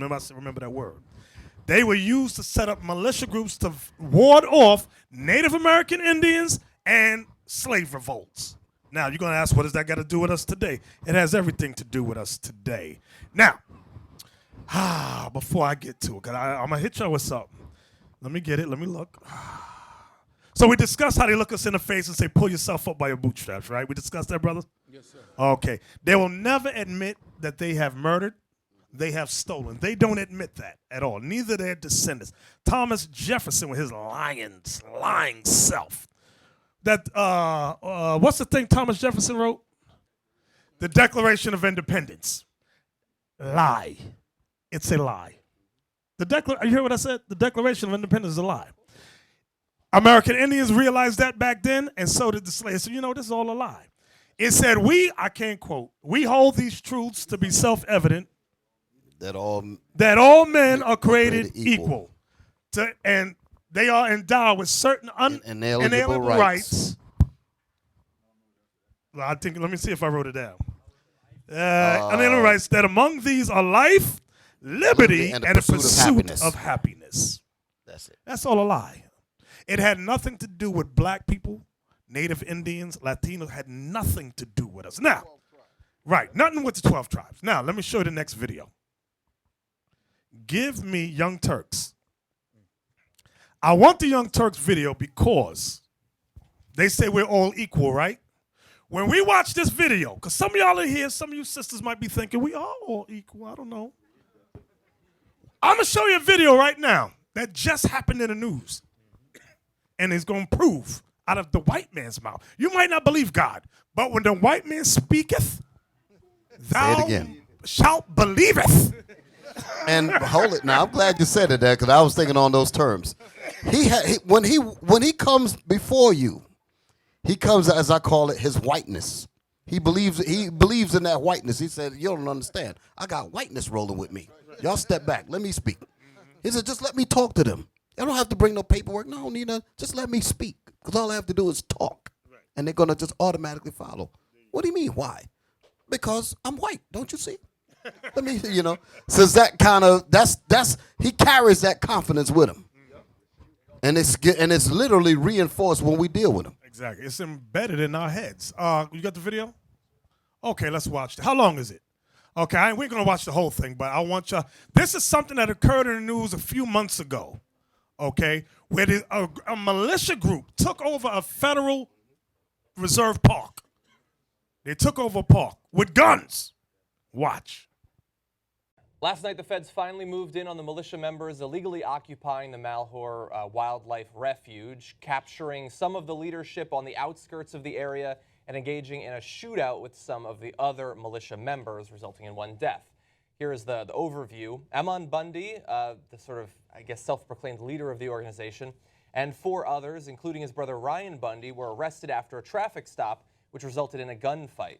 Militia member Robert Lavoy Finicum was killed in the gunfire, and Ryan Bundy was shot in the arm, although he does not appear to be seriously injured. 2 other militia leaders were arrested separately, and a third, John Eric Ritzheimer, turned himself in to authorities in Arizona. He got there really fast. No, I'm joking. He'd been there before. So we do have mugshots of some, not all of the people who were arrested just last night, but you're seeing a good number there, including the Bundy brothers in the top left. Yes. First of all, I'll just jump in right there with the last graphic that John had there. One of the militia leaders arrested in Arizona. What the hell is he doing in Arizona? Yeah. Like, this is amazing to me. Well, there have been crazy open borders basically this entire time. They're going into town. No, but they're buying supplies. They went and bought groceries. So the thing that amazed me is I kept reading and reading, trying to figure out how are these guys contained earlier, before the shootout. Now we have more details because of the, I don't even know if it's fair to call it a shootout. One guy got killed because he charged the cops, okay, because of the rest. And then when you read into the details, you find out, no, they're free to come and go. Dude goes to Arizona. Nobody arrests them. Yeah. They go get groceries. Nobody arrests them. Well, they go talk to they say they went and talked to the federal authorities, the FBI, unarmed. They'd have conversations with them. Yeah. Well, Early FBI, no. If you're having a conversation with a dude who took over federal property with a weapon, here's the conversation. Here how that conversation goes. You're under arrest. That's how that conversation goes. This story is the definition of white privilege. And if you don't see that you got white privilege, well, you have it and don't realize it. Yeah. Which is the whole point. Now, eventually, this Finicum guy got shot. Let John give you all the details. Yeah. And then I want to come back with some of the privileges that they had that no one else in the country would be afforded. Yeah. I mean, look, I think it's easy to criticize, but I think that they were doing a classic starve out where you just really hope that they don't buy enough groceries for all of them to eat. That's what the government does. They lock them down, they starve them out. They don't eat with them. Necessarily. But yeah, we do have the details on Lavoy, which we'll get to in just a second. But right off the bat, we have a commentary by Head Bundy, Cliven Bundy, political leader apparently now, who says this is a total disaster to be happening in America where we have federal people killing innocent people. He defines innocent differently than I do, I think. We believe that these federal people shouldn't even be there in that state and be in that county and have anything to do with this issue.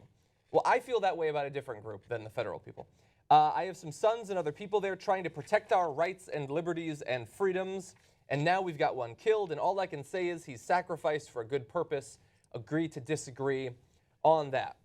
Now, in terms of the reaction from the militia members. So the militia members find out that Lavoy has been shot, and there's immediately both an uproar in the militia circles right there in Oregon and around the country, but then we also have sort of different ideas of exactly what happened to him. And it took a little while for the real story to come out. So first, here is video released by militiamen in Oregon when they find out that one of their own has been killed in a shootout with the police. Media's been ordered to leave. That means they're coming to kill us.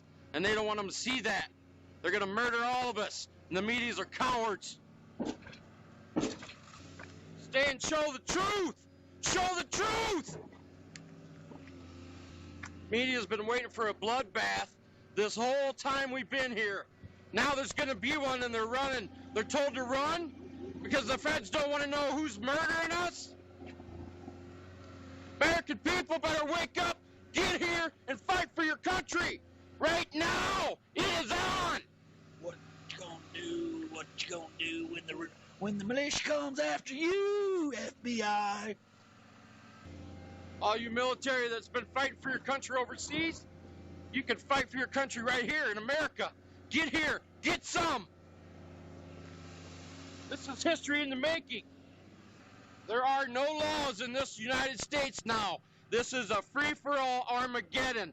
Any Leo or military or law enforcement or feds that stand up and fuck their oath, don't abide by their oath, are the enemy. If they stop you from getting here, kill them. Okay, so just right off the bat, all of you who keep tweeting us and have been since the beginning that they haven't threatened anyone, even though they have almost every day in the interim, he just said to kill them if they try to stop you. If any authorities try to stop you, kill them. Kill them. So Could just you be clear. imagine? Be Drop- clear. No, I'm done. Drop it. Drop it.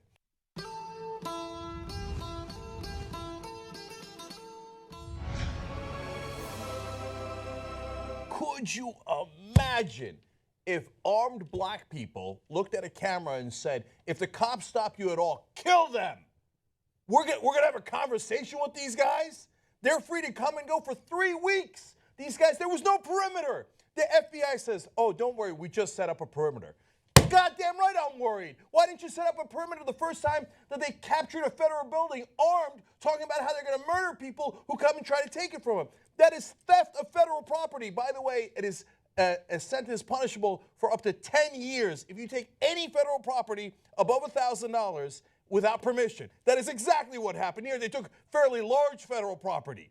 And here these guys on camera say, we're going to murder the cops, right? If they come to get us, you stole shit, you criminal, you thug. You went and stole it with weapons. And now you see if you come to take it back, oh, I'm going to kill you, right? And that more people should come and be traitors to America while pretending to be patriots. Look at the white privilege here. And it's, by the way, not just white, it's right-wing privilege. Because if white left-wingers had taken over, environmental groups had taken over and said, oh, we're going to do this and we're going to do that, whatever it was, it doesn't matter if it's a Latino black group or it's just white, Greenpeace or animal rights guys.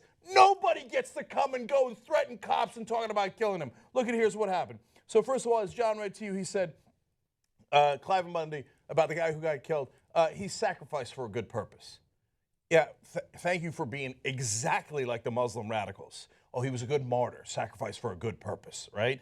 So now, the guy who was killed, Finicum, according to two guys in the car, got out of the car, would not listen to the cops, rushed at the cops, and the cops had to shoot him, okay? There's an 18-year-old who's melodramatic, who got to go into the camp, who now says, oh, no, he had his arms up and was surrendering. Her compatriots who were in the car with her, the other militia members, are like, that's not true. He charged at the cops, okay? So now, that Finicum guy says, before he obviously got shot a couple of days ago, he said, we used to walk up to the feds and talk to the agents in a friendly manner, unarmed and stuff. After you took over the federal building armed, can you imagine Black Panthers take over a building, armed Muslims take over a building, and they just walk up to the FBI and have a friendly conversation with them, and they don't get arrested. This is white privilege. You can steal stuff. You can steal federal stuff, and they don't even arrest you for 3 weeks. And then he says, now they're no longer willing to engage in friendly dialogue. I mean, you don't even know your privilege. The tenor has changed. The guy says, why are you ramping it up now? Why the rattling of the sabers?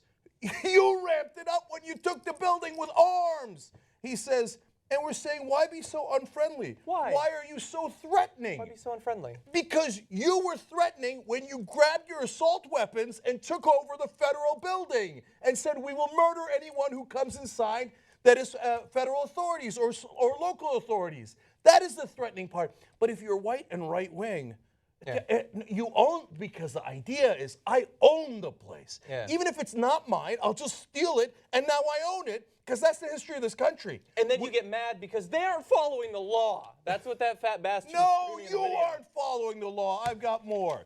So why is that 18-year-old in the car the one making up the stories? According to other militia members, she's making up stories. Victoria Sharp. Yeah. Last week, her mother and 6 siblings came to sing for the militants. What the fuck are we doing? The FBI, local authorities, let people go in and out of the house. They let kids walk into the house to sing for them. Could you imagine Muslim radicals take over a federal building with weapons? Bring the kids. Like, oh, no, but to be fair, kids came in to sing for them, and we let them. Yeah. Are you fucking... No, you don't believe that. Even if you're the dumbest right-winger in the country, you don't believe that. You know that we would surround the building, we wouldn't let anybody in, we wouldn't let anybody out. But if you're white and right-wing, you get to do whatever the fuck you want. I mean, you've been stealing shit this whole history of the country, so you feel like, well, I'm entitled to steal other people's stuff, and I'm entitled to get away with it. I'm entitled to have my family join me. Okay. Sharp, the 18-year-old, not arrested. You're in a shootout with cops. Okay, she's 18 years old. You're telling me, the black girls at that pool in Texas, you remember? We got thrown around. Right. They were teenagers. They were under 18. They're at a pool party. They get thrown around like this. You're a fucking black girl, so we throw you around like this. You're a white girl in a shootout with cops, and you walk away. You walk away. White privilege, you don't get it, because you feel like I own this country. I can do whatever the fuck I want. I can tell cops I'm going to murder them. I can have one of my buddies get in a shootout with the cops, and I walk the fuck away. You know how quickly she would have been put down, let alone arrested, if she was black, Latino, Muslim, or any other minority. Okay, put her aside. 2 of Eamon Bundy's bodyguards who were in the car were seized by the authorities, as they seized everybody, questioned, and then they let him go. Could you imagine? Oh, I've got a Muslim radical leader here who took a federal building with weapons, and his bodyguards with weapons in a shootout with cops, they go, oh, well, you were just bodyguards. Yeah. You were just Muslim jihadi bodyguards. You're free to go, right? They were free to go. They're out right now. This is the definition of white privilege. And by the way, again, right wing, no way if it's a Greenpeace people or other people that they let them go. If it's a Berkeley no student, way. they get pepper sprayed from an inch away. We understand that. Oh, I mean, you're a protester on a college campus and you're left wing. You're protesting war. They're going to put you down. They're going to pepper spray you. They're going to mace you. They might shoot you. But they're not going to let you walk away if you're armed. Yeah. You know what, by the way, everyone involved in those cars, if they're not white right-wingers, you know what happens to them?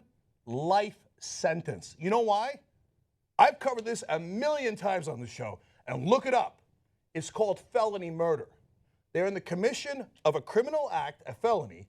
Someone gets shot and dies, and yes, it can be a person involved in committing the felony. This is the most classic case, an armed bank robbery. A guy goes in, his buddy gets shot by the cops. He gets a life sentence because someone died in the commission of that criminal act.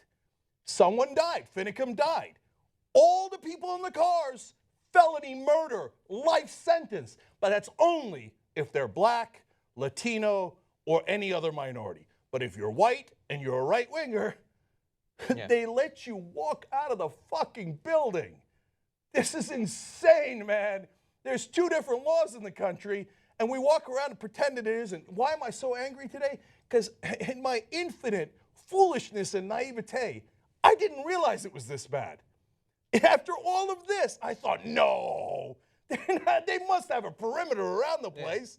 They must arrest the bodyguards. Of course you arrest the bodyguards and put them in jail. No, I was wrong. I was wrong. If you're white and right-wing in this country, you can do almost anything and get away with it. You know, Cliven Bundy, the dad who's talking about martyrs now, he still owes the government $1 million. It's like, I'm not paying it, and if you come to collect it, like we did last time, we'll shoot you in the head. Can you imagine a black man owes $10 rather than $1 million to the federal authorities or state authorities, and he says, no, you can't collect the $10 I owe you because I'll shoot you in the head if you do.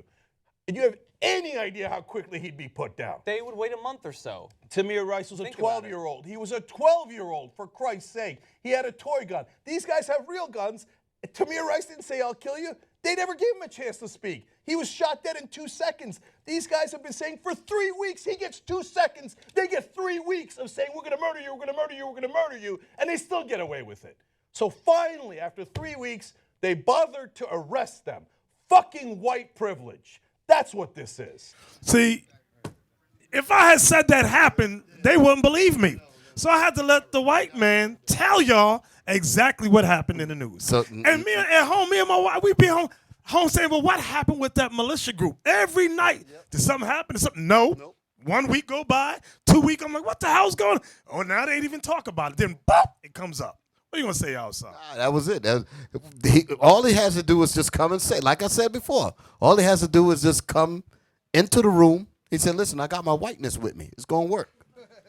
And this, what we just saw, was not 20 years ago. This was now. This was now in the news.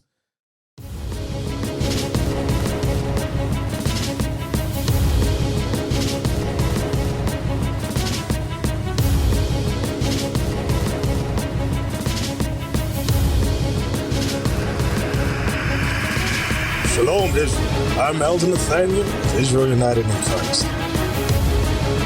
YouTube likes to shut our channels down, as some of you have noticed, ever so often. Subscribing to join IUIC will assure you will always stay connected to our YouTube accounts.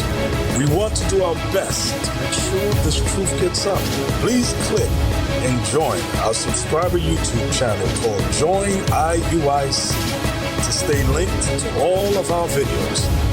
So again, please make sure you subscribe to this and join IUIC channel to get your latest updates from all our YouTube channels. Shalom.